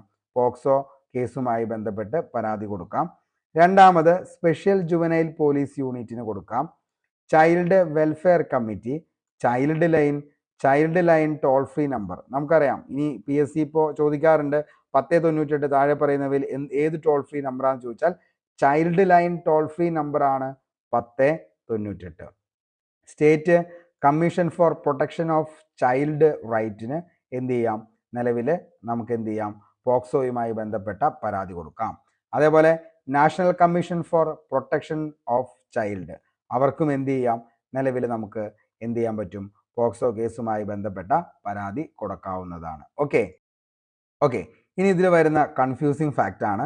അതായത് പോക്സോ നിയമപ്രകാരം കുട്ടികളായി കണക്കാക്കപ്പെടുന്ന കുട്ടികൾ എന്ന് പറയുന്നത് എത്രയാണെന്ന് ചോദിച്ചു കഴിഞ്ഞാൽ 18 വയസ്സിന് താഴെയുള്ള എല്ലാവരെയും നമ്മൾ എന്തായിട്ട് പറയുന്നു, കുട്ടികൾ എന്ന പേരിലാണ് നിർവചിക്കുന്നത്. അപ്പോൾ പോക്സോ നിയമപ്രകാരം കുട്ടികളായി കണക്കാക്കപ്പെടുന്നത് 18 വയസ്സിന് താഴെയുള്ള ആൺപെൺ വ്യത്യാസമില്ലാത്ത എല്ലാവരും എന്ത് തന്നെയാണ്, കുട്ടികളാണ്.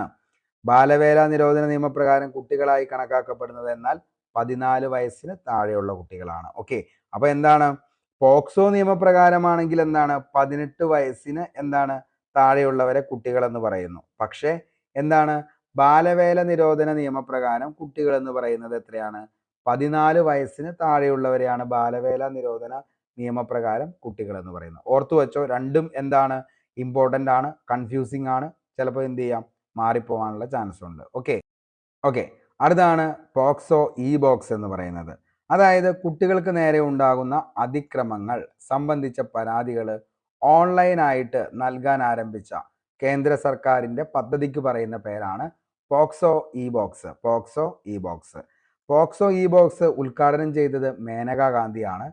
പോക്സോ ബോക്സ് ആരംഭിച്ചത് എന്നാണ് എന്ന് ചോദിച്ചു കഴിഞ്ഞാൽ അത് 2016 ഓഗസ്റ്റ് 26-നാണ് പോക്സോ ബോക്സ് ആരംഭിച്ചത്.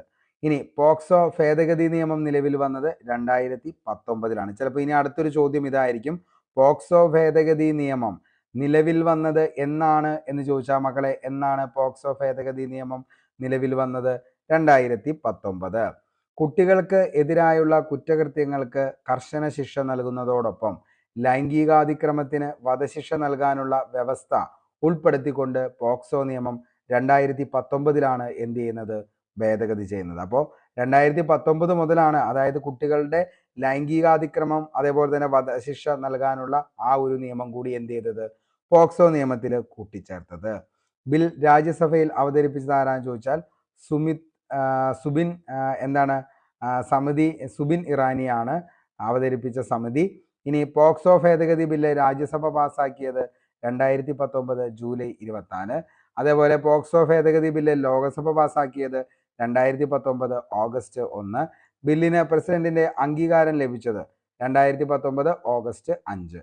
2019 പോക്സോ നിയമപ്രകാരം ഭേദഗതി വരുത്തിയ സെഷനുകൾ ഏതൊക്കെയാണെന്ന് ചോദിച്ചാൽ 2, 4, 5, 6, 9, 14, 15, 34, 42, 45. അപ്പോൾ ഇത്രയാണ് 2019 പോക്സോ ഭേദഗതി നിയമപ്രകാരം ഭേദഗതി വരുത്തിയത്. പോക്സോ ഭേദഗതി നിയമ ബില്ലിൽ ഒപ്പുവെച്ച ഇന്ത്യൻ പ്രസിഡന്റ് ആരാന്ന് ചോദിച്ചാൽ അത് രാംനാഥ് കോവിന്ദാണ്. 2019 ഭേദഗതിയിലൂടെയാണ് വധശിക്ഷ എന്ന് പറയുന്നത് എന്തിലേക്ക് വന്നത്, പോക്സോ നിയമത്തിലേക്ക് കൊണ്ടുവന്നത്.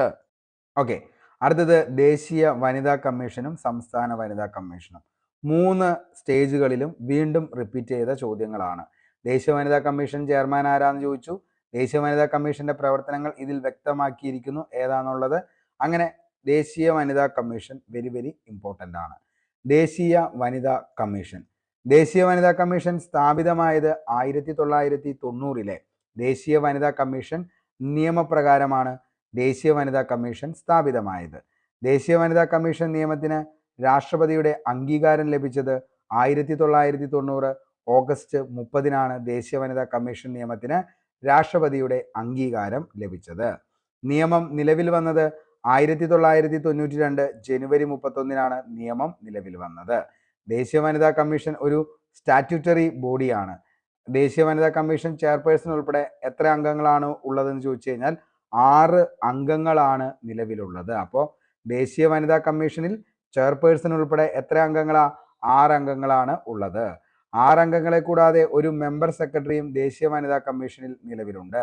ദേശീയ വനിതാ കമ്മീഷൻ അംഗങ്ങളിൽ ഒരാളെങ്കിലും SC ST വിഭാഗത്തിൽ നിന്നുള്ള ആളായിരിക്കണം ഒരാളെന്ന് പറയുന്നത്. അപ്പോൾ ദേശീയ വനിതാ കമ്മീഷനിലെ ഒരാളെന്ന് പറയുന്നത് ആരായിരിക്കണം? ഈ 6 പേരിൽ ഒരാളെന്ന് പറയുന്നത് SC ST വിഭാഗത്തിൽ നിന്നുള്ള ആളായിരിക്കണം ഒരാളെന്ന് പറയുന്നത്. ദേശീയ വനിതാ കമ്മീഷനിലെ ആദ്യത്തെ പുരുഷ അംഗമാണ് അലോക് റാവത്ത്. ദേശീയ വനിതാ കമ്മീഷൻ ചെയർപേഴ്സന്റെയും അംഗങ്ങളുടെയും കാലാവധി 3 വർഷം അല്ലെങ്കിൽ എത്രയാണ്? 65 വയസ്സാണ് ദേശീയ വനിതാ കമ്മീഷന്റെ ചെയർപേഴ്സന്റെയും അംഗങ്ങളുടെയും കാലാവധിയാണ് 3 വർഷം അല്ലെങ്കിൽ 65 വയസ്സ്.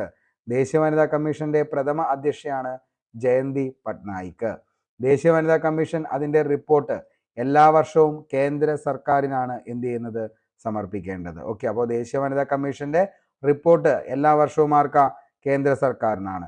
ദേശീയ വനിതാ കമ്മീഷന്റെ നിലവിലെ അധ്യക്ഷ ആരാന്ന് ചോദിച്ചാൽ മോസ്റ്റ്ലി റിപ്പീറ്റഡ് കഴിഞ്ഞ എക്സാമിനും ചോദിച്ചു, രേഖ ശർമ്മ. ഓക്കെ, ആദ്യ മെമ്പർ സെക്രട്ടറി ആണ് ആരെന്ന് പറയുന്നത്? ഉമാ പിള്ള. നിലവിലെ മെമ്പർ സെക്രട്ടറി ആണ് മീനാക്ഷി നേഗി എന്ന് പറയുന്നത്. 2 തവണ വനിതാ കമ്മീഷൻ അധ്യക്ഷ പദവി വഹിച്ച വനിതയാണ് ഗിരിജ വ്യാസ്. ദേശീയ വനിതാ കമ്മീഷന്റെ ആസ്ഥാനമാണ് നിർഭയ ഭവൻ, ന്യൂഡൽഹി. ദേശീയ വനിതാ കമ്മീഷന്റെ അംഗങ്ങളെ പദവിയിൽ നിന്നും നീക്കം ചെയ്യാൻ അധികാരമുള്ളത് ആർക്കാണ് എന്ന് ചോദിച്ചാൽ അത് കേന്ദ്ര സർക്കാരിനാണ്. അപ്പോൾ ഇതൊന്ന് ഓർത്തു വെച്ചോ, ഇമ്പോർട്ടൻ്റ് ആണ്. ദേശീയ വനിതാ കമ്മീഷന്റെ ആസ്ഥാനം സ്ഥിതി ചെയ്യുന്നത് നിർഭയ ഭവൻ, ന്യൂഡൽഹിയാണ്. ഓക്കെ, ഇനി കൺഫ്യൂസിങ് ഫാക്റ്റ് ആയിട്ടുള്ള കാര്യങ്ങൾ നമുക്ക് നോക്കാം. ദേശീയ വനിതാ കമ്മീഷന്റെ പ്രസിദ്ധീകരണമാണ് രാഷ്ട്ര മഹിള. ഓക്കെ, അപ്പോൾ ദേശീയ വനിതാ കമ്മീഷന്റെ പ്രസിദ്ധീകരണം ഏതാന്ന് ചോദിച്ചാൽ രാഷ്ട്ര മഹിള. കേരള സംസ്ഥാന വനിതാ കമ്മീഷന്റെ പ്രസിദ്ധീകരണമാണ് സ്ത്രീ ശക്തി. അപ്പോൾ കേരള സംസ്ഥാന വനിതാ കമ്മീഷന്റെ പ്രസിദ്ധീകരണം സ്ത്രീ ശക്തി. കേന്ദ്രത്തിന്റെ ദേശീയ വനിതാ കമ്മീഷന്റെ പ്രസിദ്ധീകരണമാണ് രാഷ്ട്ര മഹിള. ദേശീയ വനിതാ കമ്മീഷൻ നിയമത്തിലെ അധ്യായങ്ങൾ 5 എണ്ണമാണ്. സെക്ഷനുകൾ എത്രയാണെന്ന് ചോദിച്ചു കഴിഞ്ഞാൽ അത് 17 എണ്ണമാണ്. അപ്പോൾ ദേശീയ വനിതാ കമ്മീഷനിലെ അധ്യായങ്ങളുടെ എണ്ണം 5 ആണ്. അതേപോലെ തന്നെ എന്താണ് ദേശീയ വനിതാ കമ്മീഷനിലെ സെക്ഷനുകൾ എത്ര എണ്ണാന്ന് ചോദിച്ചു കഴിഞ്ഞാൽ അത് 17 എണ്ണമാണ്. Very very important. ഇനി സംസ്ഥാന വനിതാ കമ്മീഷൻ നമുക്ക് നോക്കാം. സ്ത്രീകളുടെ അവകാശ സംരക്ഷണത്തിനായി സംസ്ഥാന തലത്തിൽ പ്രവർത്തിക്കുന്ന സംസ്ഥാന വനിതാ കമ്മീഷൻ. കേരള സംസ്ഥാന വനിതാ കമ്മീഷൻ നിയമം നിലവിൽ വന്നത് അന്നത്തെ സാമൂഹ്യക്ഷേമ വകുപ്പ് മന്ത്രിയായിരുന്ന KR Gauriamma, VR Krishna Iyer, justice Subramanian Potti എന്നിവരുടെ പരിശ്രമത്തിലൂടെയാണ് കേരള സംസ്ഥാന വനിതാ കമ്മീഷൻ നിയമം നിലവിൽ വന്നത്. ഓക്കെ, അപ്പോൾ കേരള സംസ്ഥാന എന്താണ് വനിതാ കമ്മീഷൻ നിയമം നിലവിൽ വന്നത് എങ്ങനെയാണെന്ന് ചോദിച്ചു കഴിഞ്ഞാൽ ആരുടെയൊക്കെ പരിശ്രമത്താലാണ്? അതായത് ആരൊക്കെയാണ്? KR Gauriamma, VR Krishna Iyer, justice Subramanian Potti എന്നിവരുടെ എന്താണ് പരിശ്രമത്തിലൂടെയാണ്. കേരള വനിതാ കമ്മീഷൻ സ്ഥാപിതമായത് 1991 കേരള വനിതാ കമ്മീഷൻ നിയമപ്രകാരം. കേരള വനിതാ കമ്മീഷൻ നിയമപ്രകാരം നിലവിൽ വന്നത് കേരള വനിതാ കമ്മീഷൻ നിയമം നിലവിൽ വന്നത് 1995 ഡിസംബർ 1. 2002, 2007 എന്നീ വർഷങ്ങളിൽ ഇത് എന്ത് ചെയ്തിട്ടുണ്ട്? ഭേദഗതി ചെയ്തിട്ടുണ്ട്. 1996 മാർച്ച് 14 കേരള വനിതാ കമ്മീഷൻ നിലവിൽ വന്നു. അപ്പോൾ കേരള വനിതാ കമ്മീഷൻ എന്നാണ് നിലവിൽ വന്നത് എന്ന് ചോദിച്ചു കഴിഞ്ഞാൽ അതിന്റെ ഉത്തരം 1996 മാർച്ച് 14 കേരള വനിതാ കമ്മീഷൻ നിലവിൽ വന്നത്. കേരള വനിതാ കമ്മീഷൻ ചെയർപേഴ്സൺ ഉൾപ്പെടെ എത്ര അംഗങ്ങളാണ്? 5 അംഗങ്ങളാണ് കേരള വനിതാ കമ്മീഷൻ ചെയർപേഴ്സൺ ഉൾപ്പെടെ 5 അംഗങ്ങളാണ് ഉള്ളത്. സംസ്ഥാന വനിതാ കമ്മീഷൻ അധ്യക്ഷയുടെയും അംഗങ്ങളുടെയും കാലാവധി എന്ന് പറയുന്നത് 5 വർഷമാണ്. അംഗങ്ങളെ കൂടാതെ ഒരു മെമ്പർ സെക്രട്ടറിയും അതേപോലെ തന്നെ കേരള സംസ്ഥാന വനിതാ കമ്മീഷനിൽ നിലവിൽ ഉണ്ട്. ഓക്കെ, ഇനി എന്താണ് സ്ത്രീകളെ സംബന്ധിക്കുന്ന എല്ലാ പ്രധാനപ്പെട്ട നയങ്ങളും സംസ്ഥാന സർക്കാർ സംസ്ഥാന വനിതാ കമ്മീഷനോട് കൂടിയാലോചിച്ചാണ് തീരുമാനിക്കുന്നത്. ഇനി കേരള സംസ്ഥാന വനിതാ കമ്മീഷന്റെ ആസ്ഥാനം എവിടെയാണെന്ന് ചോദിച്ചാൽ മക്കളെ അത് തിരുവനന്തപുരമാണ്. ഓക്കെ, അപ്പോൾ കേരള സംസ്ഥാന വനിതാ കമ്മീഷന്റെ ആസ്ഥാനം സ്ഥിതി ചെയ്യുന്നത് എവിടെയാ? തിരുവനന്തപുരമാണ്. സംസ്ഥാന വനിതാ കമ്മീഷന്റെ പ്രഥമ അധ്യക്ഷയാണ് സുഗതകുമാരി. രണ്ടാമത്തെ ആരാന്ന് ചോദിച്ചാൽ D ശ്രീദേവിയാണ്. മൂന്നാമത്തേത് M കമലമാണ്. സംസ്ഥാന വനിതാ കമ്മീഷൻ നിലവിലെ അധ്യക്ഷ ആരാന്ന് ചോദിച്ചാൽ P സതി ദേവിയാണ്. P സതി ദേവി. നിലവിലെ മെമ്പർ സെക്രട്ടറി സോണിയ വാഷിംഗ്ടൺ ആണ്. സോണിയ വാഷിംഗ്ടൺ. അപ്പോൾ ഇത്രയും കാര്യങ്ങളാണ് എന്ത് നമ്മുടെ ദേശീയ വനിതാ കമ്മീഷനും അതേപോലെ തന്നെ സംസ്ഥാന വനിതാ കമ്മീഷനുമായി ബന്ധപ്പെട്ട് നമുക്ക് പഠിക്കാനുള്ളത്. മോസ്റ്റ്ലി റിപ്പീറ്റഡ് ആണ്. കാരണം എല്ലാ സ്റ്റേജുകളിലും ഈ ചോദ്യങ്ങൾ വീണ്ടും വീണ്ടും എന്ത് ചെയ്തു റിപ്പീറ്റ് ചെയ്ത് വന്നതാണ്. ഓക്കെ, അപ്പോൾ അതുകൊണ്ട് തന്നെ എന്ത് ചെയ്യുക, മൊത്തമായി പഠിക്കാനായിട്ട് ശ്രമിക്കുക. അടുത്തതാണ് സോഫ്റ്റ്വെയറുകളും ഓപ്പറേറ്റിംഗ് സിസ്റ്റവും.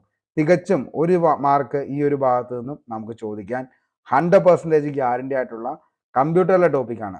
കാരണം നമ്മൾ ഈ പറയുന്ന ഹോട്ട് ടോപ്പിക്സും അതേപോലെ തന്നെ എന്താണ് നമ്മുടെ റാപ്പിഡ് റിവിഷൻ സീരീസ് എല്ലാത്തിലും നമ്മൾ ഈ പറഞ്ഞ കാര്യങ്ങൾ വളരെയധികം എന്താണ് ടോപ്പിക്സുകൾ ഡിസ്കസ് ചെയ്ത് സെറ്റായിട്ട് തന്നെയാണ് പോയത്.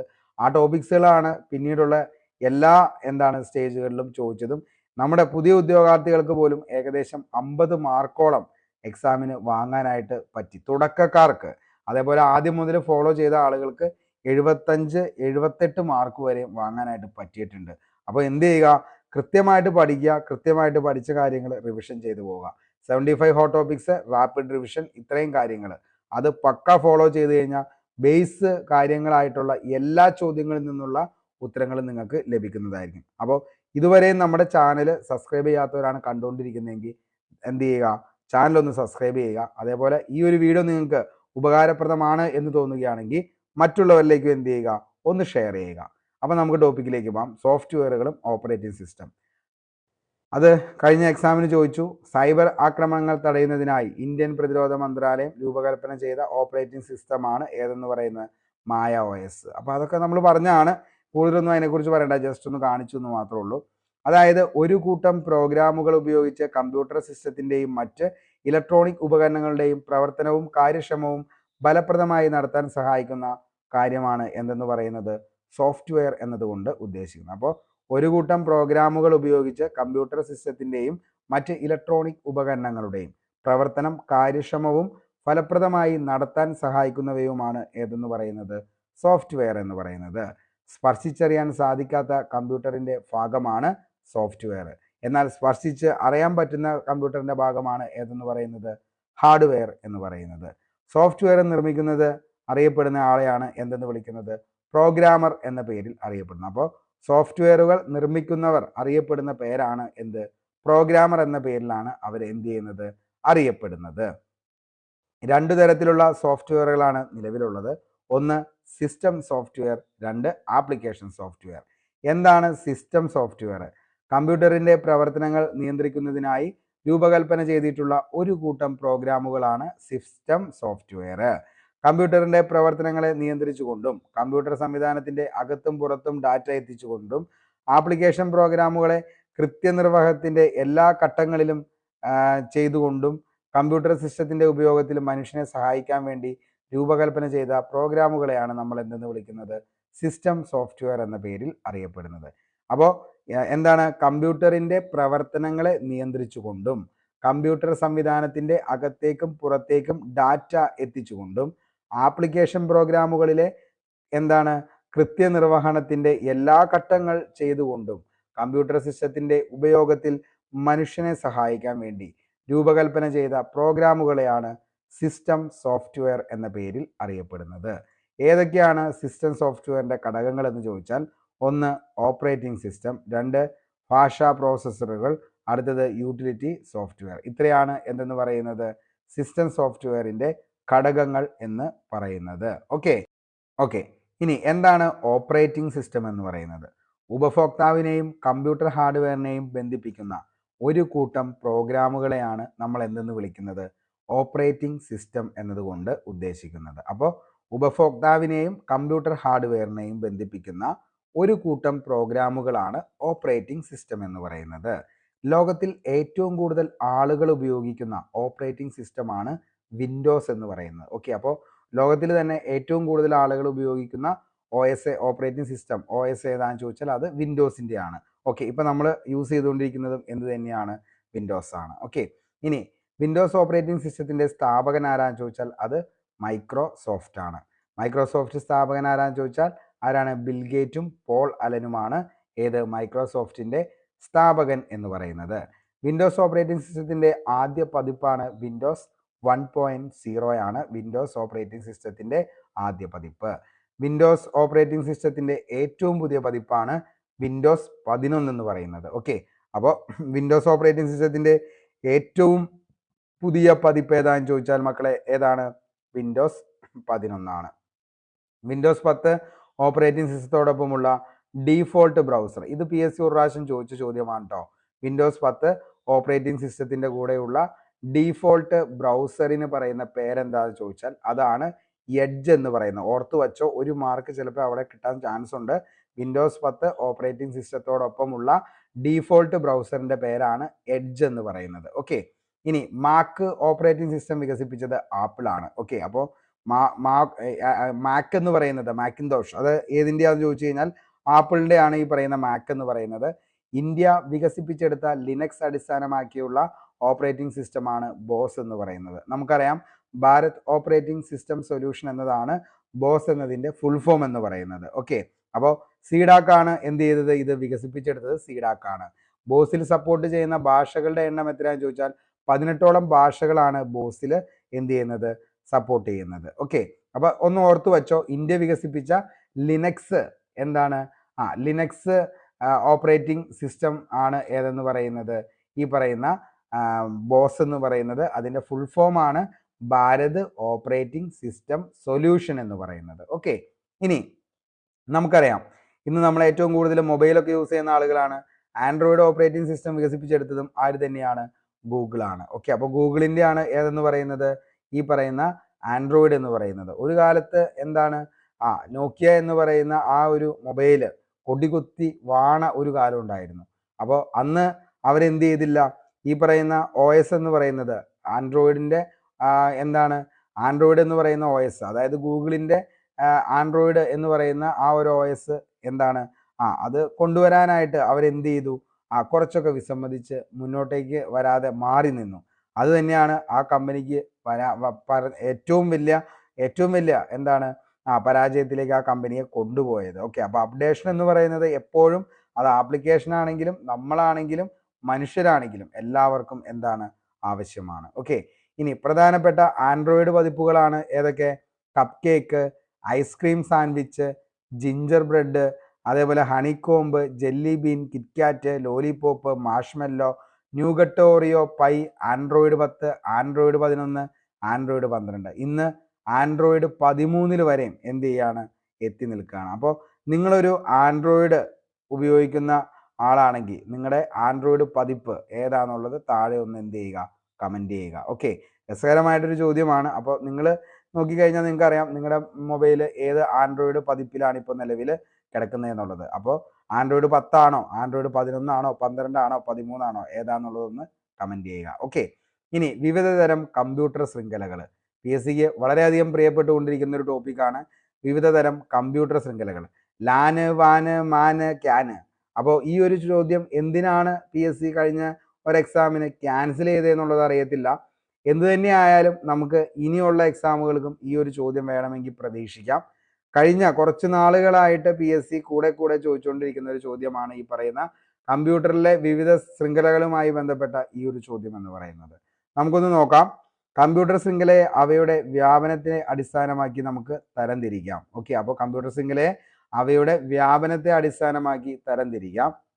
അങ്ങനെ തരംതിരിക്കുമ്പോൾ ഒന്നാമത്തെ ആണെന്ന് പറയുന്നത് പാൻ എന്ന് പറയുന്നത്, അതായത് പേഴ്സണൽ ഏരിയ നെറ്റ്വർക്ക് എന്നതാണ് പാനിൻ്റെ ഫുൾ ഫോം എന്ന് പറയുന്നത്. പേഴ്സണൽ ഏരിയ നെറ്റ്വർക്കാണ് പാൻ. ലാൻ എന്ന് പറയുന്നത് ലോക്കൽ ഏരിയ നെറ്റ്വർക്കാണ് ലാൻ. അടുത്തതാണ് മാൻ എന്ന് പറയുന്നത് മെട്രോപൊളിറ്റൻ ഏരിയ നെറ്റ്വർക്ക്. അടുത്തതാണ് van, wide area network. For example internet എന്നൊക്കെ പറയുന്നത് ഈ പറയുന്ന വാനാണ്, വൈഡ് ഏരിയ നെറ്റ്വർക്ക് എന്ന് പറയുന്നത്. പാൻ അതായത് പേഴ്സണൽ ഏരിയ നെറ്റ്വർക്ക്, ഒരു വ്യക്തിയുടെ പരിധിയിലുള്ള വിനിമയങ്ങൾ, ഉപകരണങ്ങളുടെ ശൃംഖലയാണ് പാൻ എന്ന് പറയുന്നത്. ഏതാനും മീറ്റർ വൃത്തപരിധിക്കുള്ളിൽ വ്യാപിച്ചു കിടക്കുന്നു. പാൻ ശൃംഖലയിൽ ഉണ്ടാകുവാൻ ഗൈഡ് മാധ്യമവും അതേപോലെ തന്നെ അൺഗൈഡ് മാധ്യമവും നമുക്ക് എന്ത് ചെയ്യാം, ഉപയോഗിക്കാവുന്നതാണ്. ഓക്കെ, അപ്പോൾ അതായത് ഇപ്പം നമ്മളൊരു യൂസറാണ്, നമ്മുടെ തൊട്ടടുത്ത് നമ്മുടെ വീട്ടിൽ എന്താണ് നമ്മുടെ സിസ്റ്റം ഉണ്ട്, അതേപോലെ ഒരു ലാപ്പ് ഉണ്ട്. ഇതൊക്കെ തമ്മിൽ കണക്ട് ചെയ്യാനായിട്ട് നമുക്ക് എന്താണ് ഈ പറയുന്ന ഗൈഡഡ് മാധ്യമവും അൺഗൈഡഡ് മാധ്യമവും നമുക്ക് വേണമെങ്കിൽ എന്ത് ചെയ്യാം, ഉപയോഗിക്കാം. അതിൻ്റെ അകത്ത് ഗൈഡഡ് മാധ്യമം എന്ന് പറയുന്നതാണ് USB എന്ന് പറയുന്നത്. അതേപോലെ തന്നെ അൺഗൈഡഡ് മാധ്യമം എന്ന് പറയുന്നതാണ് നമ്മൾ ഉപയോഗിക്കുന്ന ബ്ലൂടൂത്ത്, അതേപോലെ തന്നെ എന്താണ് ഇൻഫ്രാറെഡ്, അങ്ങനെയുള്ള സാധനങ്ങളാണ് എന്തെന്ന് പറയുന്നത് അൺഗൈഡഡ് മാധ്യമം എന്ന് പറയുന്നത്. അപ്പോൾ ഈ രണ്ട് മാധ്യമങ്ങളും വെച്ച് ഒരു ചെറിയ ഒരു റൂമിൽ നിന്നുകൊണ്ട് തന്നെ നമ്മുടെ എന്താണ് വിനിമയം നടക്കുന്ന ആ ഒരു ശൃംഖലയ്ക്ക് പറയുന്ന പേരാണ് എന്തെന്ന് പറയുന്നത് പാൻ എന്ന് പറയുന്നത്. അതായത് പേഴ്സണൽ ഏരിയ നെറ്റ്വർക്ക്. ഒരു റൂമിനുള്ളിൽ അല്ലെങ്കിൽ ഒരു വീടിനുള്ളിൽ നടക്കുന്ന എന്താണ് ആ ഒരു നമ്മുടെ എന്താണ് ഈ പറയുന്ന എന്താണ് യൂസിങ് ആണ് എന്തെന്ന് പറയുന്നത് പാൻ എന്ന് പറയുന്നത്. ഇനി ലാൻ, അതായത് ലോക്കൽ ഏരിയ നെറ്റ്വർക്ക്.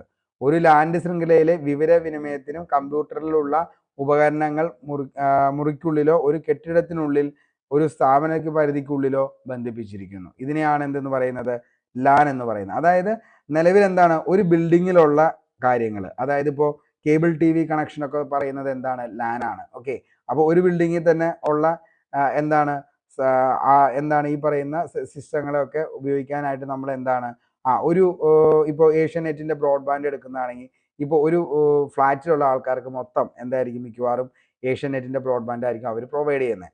അപ്പോൾ അതെല്ലാം എന്തായിരിക്കും ഒരേ ഇതിൽ തന്നെ വന്നേക്കണയാണ്. അപ്പോൾ അവരെ നമുക്ക് എന്തെന്ന് വിളിക്കാം ലോക്കൽ ഏരിയ നെറ്റ്വർക്ക്. അതായത് ഒരു ബിൽഡിങ്ങോ ഒരു റൂമോ അല്ലെങ്കിൽ ഒരു സ്ഥാപനമോ അങ്ങനെ ഒരു ബിൽഡിങ് കെട്ടിടം അതേപോലെ തന്നെ ഒരു ആശുപത്രി അല്ലെങ്കിൽ ഒരു ഫ്ലാറ്റ് അങ്ങനെയുള്ള ഒരു കെട്ടിടത്തിനോ അല്ലെങ്കിൽ എന്താണ് ഒരു സ്ഥാപനത്തിലോ മാത്രം ഒതുക്കി നിൽക്കുന്ന അത്തരം ശൃംഖലകളെ നമുക്ക് എന്തെന്ന് വിളിക്കാം ലാൻ എന്ന് വിളിക്കാം. അതായത് എന്താണ് ലോക്കൽ ഏരിയ നെറ്റ്വർക്ക്. അടുത്തതാണ് ഏതാനും മീറ്ററോ അതേപോലെ തന്നെ ഏതാനും കിലോമീറ്ററോ പരിധിക്കുള്ളിൽ ഇവയുടെ പ്രവർത്തനം. ഓഫീസുകളും സ്കൂളുകളും റൂമുകളും ലാൻഡ് മേഖലയിൽ ഉപയോഗിക്കുന്നു. ഒരു കെട്ടിടത്തിൽ തന്നെ ഒന്നിൽ കൂടുതൽ ലാൻഡ് എന്ത് ചെയ്യുന്നു ഉണ്ടാകുന്നു. അടുത്തതാണ് മാൻ എന്ന് പറയുന്നത്. അതായത് മെട്രോപൊളിറ്റൻ ഏരിയ നെറ്റ്വർക്ക്. കമ്പ്യൂട്ടിങ്ങും പ്രവർത്തനവും വിനിമയ ഉപകരണങ്ങളും വ്യാപനവും ഒരു നഗരത്തെ പരിധിക്കുള്ളിൽ വരികയാണെങ്കിൽ അതിനെയാണ് എന്തെന്ന് വിളിക്കുന്നത് മാൻ എന്ന് പറയുന്നത്. അതായത് ഒരു 100 കിലോമീറ്റർ ചുറ്റളവിൽ നിന്നുള്ള എല്ലാ പ്രവർത്തനങ്ങളെയും നമ്മൾ എന്തെന്ന് വിളിക്കാം മാൻ എന്ന് വിളിക്കാം. അതായത് ലാൻഡും അതേപോലെ തന്നെ സ്വകാര്യ കമ്പ്യൂട്ടറുകളുടെ പരസ്പരം ബന്ധിപ്പിച്ച് സ്ഥാപിക്കുന്നതാണ്. മാൻ ഉടമസ്ഥ നിയന്ത്രണവും ഒരു വലിയ സ്ഥാപനത്തിനോ ഗവൺമെന്റിനോ ആയിരിക്കും. ഉദാഹരണം കേബിൾ ടി വി ഒക്കെ എന്താണ് ഈ പറയുന്ന ഇതിൻ്റെ അകത്ത് വരുന്ന ഒരു നെറ്റ്വർക്കാണ്. ഓക്കെ, ഇനി അടുത്തതാണ് വാൻ എന്ന് പറയുന്നത് വൈഡ് ഏരിയ നെറ്റ്വർക്ക്. 100 കിലോമീറ്റർ പരിധിക്കും അപ്പുറം പ്രവർത്തനം വ്യാപിച്ചു കിടക്കുന്നവയാണ് എന്തെന്ന് പറയുന്നത് ലാൻ എന്ന് പറയുന്നത്. ലാൻ മാൻ കൂടാതെ മറ്റു വാനുകളും ഇതിൽ എന്തായിരിക്കും അംഗങ്ങളായിരിക്കും. വാൻ ഉദാഹരണം എന്താണെന്ന് ചോദിച്ചാൽ അതാണ് എന്തെന്ന് പറയുന്നത് ഇന്റർനെറ്റ് എന്ന് പറയുന്നത്. ലോകത്തിലെ ഏറ്റവും വലിയ വാൻ എന്ന് പറയുന്നത് എന്താണ് ഇന്റർനെറ്റ് ആണ്. ഉപകരണങ്ങളുമായി ബന്ധിപ്പിക്കുന്ന ഹബ്ബ് ഒരു കേന്ദ്ര കൺട്രോളറായി പ്രവർത്തിക്കുന്ന നെറ്റ്വർക്കിനെയാണ് നെറ്റ്വർക്ക് ടോപ്പോളജിയാണ് സ്റ്റാർ എന്ന് പറയുന്നത്. ഓക്കെ, അപ്പോൾ ഉപകരണങ്ങൾ പരസ്പരം ബന്ധിപ്പിക്കുന്നതും ഹബ്ബ് ഒരു കേന്ദ്ര കൺട്രോളറായി പ്രവർത്തിക്കുന്നതുമായ നെറ്റ്വർക്ക് ടോപ്പോളജിയെ പറയുന്നതാണ് സ്റ്റാർ എന്ന് പറയുന്നത്. അപ്പോൾ ഇത്രയും കാര്യങ്ങളാണ് ഇന്നത്തെ ക്ലാസ്സിൽ നമ്മൾ ഉൾപ്പെടുത്തിയത്. അപ്പോൾ ഇന്നത്തോടു കൂടി എന്ത് ചെയ്യാണ് ഈ പറയുന്ന നമ്മുടെ ഈ കഴിഞ്ഞ 3 എക്സാമുകൾ സ്റ്റേജ് 1, സ്റ്റേജ് 2, സ്റ്റേജ് 3 ചോദിച്ച ഏറ്റവും ഇമ്പോർട്ടൻ്റ് ആയിട്ടുള്ള ടോപ്പിക്സുകൾ എല്ലാം എന്ത് ചെയ്യാണ് കവർ ചെയ്യാണ്. പിന്നെ എന്താണെന്ന് ചോദിച്ചു കഴിഞ്ഞാൽ അടുത്തൊരു ദിവസത്തേക്ക് വരുന്നൊരു ടോപ്പിക്കാണ് നമ്മുടെ കഴിഞ്ഞ ദിവസം തന്നെ ലേറ്റസ്റ്റ് ആയിട്ട് നമ്മൾ നടത്തിയതാണ് ഈ പറയുന്ന സ്ഥിതികോർജവും ഗതികോർജവും ഫിസിക്സിൻ്റെ ടോപ്പിക്കിൽ നമ്മൾ എന്ത് ചെയ്തേണ്ട കംപ്ലീറ്റ് ചെയ്തേക്കുന്നതാണ്. അതേപോലെ തന്നെ കേന്ദ്രത്തിൻ്റെയും അതേപോലെ തന്നെ കേരളത്തിൻ്റെയും സാമൂഹ്യക്ഷേമ പദ്ധതികൾ സെപ്പറേറ്റ് ടോപ്പിക്കായിട്ട് ഓൾറെഡി നമ്മൾ എന്ത് ചെയ്തിട്ടുണ്ട് അതും ചെയ്തിട്ടുണ്ട്. ഇനി അതെന്താണ് അടുത്തൊരു റിവിഷൻ്റെ സമയത്ത് റാപ്പിഡ് റിവിഷനിൽ നമുക്ക് അത് വരുന്നതായിരിക്കും. ഓക്കെ, അപ്പോൾ എല്ലാ കാര്യങ്ങളും നമ്മൾ പറഞ്ഞ പോലെ തന്നെ ഓരോന്നും കംപ്ലീറ്റ് ചെയ്ത് സെറ്റ് ചെയ്ത് തന്നെയാണ് പോകുന്നത്. അപ്പോൾ അടുത്ത ദിവസം തന്നെ റാപ്പിഡ് റിവിഷൻ എത്രയും പെട്ടെന്ന് തന്നെ, അതായത് 7-ാം തീയതിക്കുള്ളിൽ തന്നെ എനിക്കത് കംപ്ലീറ്റ് ചെയ്യണമെന്നാണ് ആഗ്രഹം. ഇനി ഏകദേശം 3-4 ക്ലാസ്സുകളോട് കൂടി എന്ത് ചെയ്യാണ് നമ്മുടെ റാപ്പിഡ് റിവിഷൻ കംപ്ലീറ്റ് ആവുകയാണ്. അപ്പോൾ അങ്ങനെ LDC 2024 എന്ന് പറയുന്ന ആ ഒരു മിഷൻ നമ്മൾ എന്ത് ചെയ്യാണ് കംപ്ലീറ്റ് ആവുകയാണ്. മൊത്തം കാര്യങ്ങളും, അതായത് ഓരോ ടോപ്പിക്സ് 75 ടോപ്പിക്സ് നമ്മൾ കംപ്ലീറ്റ് ചെയ്തു. 100 ദിവസത്തെ LDCയുടെ ടോപ്പിക്സ് നമ്മൾ കംപ്ലീറ്റ് ചെയ്തു. മിഷൻ LDC 2024 അത് നമ്മൾ കംപ്ലീറ്റ് ചെയ്തു. അതേപോലെ തന്നെ എന്താണ് previous year question paper discussion, അത് ഏകദേശം 35ഓളം ചോദ്യങ്ങളും അതേപോലെ തന്നെ എന്താണ് 21 ചോദ്യ പേപ്പറുകൾ നമ്മൾ ഡിസ്കസ് ചെയ്തു. അതേപോലെ തന്നെ റാപ്പിഡ് റിവിഷൻ ഇന്ന് ഏകദേശം 13 ദിവസത്തിൽ എത്തി നിൽക്കുകയാണ്. ഇനി ഒരു 3 ദിവസം കൂടി കഴിഞ്ഞാൽ ആ ഒരു ടോപ്പിക്സും നമ്മൾ കംപ്ലീറ്റ് ചെയ്ത് ക്രിസ്റ്റൽ ക്ലാരിറ്റിയിൽ തന്നെ എന്ത് ചെയ്യാണ് പഠിച്ചുവാണ്. മറ്റ് എല്ലാ എന്താണ് നിങ്ങൾ നോക്കിക്കഴിഞ്ഞ് കഴിഞ്ഞാലും അതിൽ ഏതൊരു നോട്ട് എടുത്ത് ഏതൊരു ക്ലാസ് എടുത്തു കഴിഞ്ഞാലും അതിനെല്ലാത്തിനും ഡീറ്റെയിൽ ആയിട്ടുള്ള ഒരു നോട്ട് കൂടി നിങ്ങൾക്ക് PDF ആയിട്ട് അതിൻ്റെ കൂടെ പ്രൊവൈഡ് ചെയ്യുന്നുണ്ട്. അത് തന്നെയാണ് നമ്മൾ നിങ്ങളോട് പഠിക്കാൻ പറയുന്നതും പഠിച്ച കാര്യങ്ങൾക്ക് എന്താണ് റിവിഷന് വേണ്ടിയിട്ട് ആ നോട്ട് ഉപയോഗിക്കാനായിട്ടും പറയുന്നത്. അപ്പോൾ എല്ലാവരും നല്ല രീതിയിൽ തന്നെ പഠിച്ച് മുന്നോട്ടേക്ക് പോകാനായിട്ട് ശ്രമിക്കുക. ജീവിതത്തിൽ നമ്മുടെ ലക്ഷ്യങ്ങൾ എന്താണെന്നുള്ളത് നമ്മൾ മനസ്സിലാക്കി ആ ലക്ഷ്യത്തിന് വേണ്ടി നമ്മൾ എന്ത് ചെയ്യുക, മാക്സിമം നമുക്ക് കൊടുക്കാവുന്ന എല്ലാ എഫേർട്ടും അതിലേക്ക് വേണ്ടിയിട്ട് ഇടാനായിട്ട് ശ്രമിക്കുക. ജീവിതത്തിൽ മാറ്റങ്ങൾ എന്ന് പറയുന്നത് അത് നിങ്ങളുടെ ലൈഫിൽ ഒരു ജോലി കിട്ടിക്കഴിയുമ്പോൾ ഉണ്ടാകുന്ന മാറ്റം അതെന്താണെന്ന് നിങ്ങൾ സ്വപ്നം കണ്ട് മുന്നോട്ടേക്കുള്ള ഓരോ പഠനവും ഊർജിതമാക്കുക. അപ്പോൾ ഇത്രയും കാര്യങ്ങളൊക്കെയാണ് പറയാനുള്ളൂ. അപ്പോൾ പുതിയൊരു വീഡിയോയുമായി നമുക്ക് എന്ത് ചെയ്യാം, വീണ്ടും കണ്ടുമുട്ടാം. അതുവരത്തേക്കും short break. Signing off Arun Kombanadan. Thank U.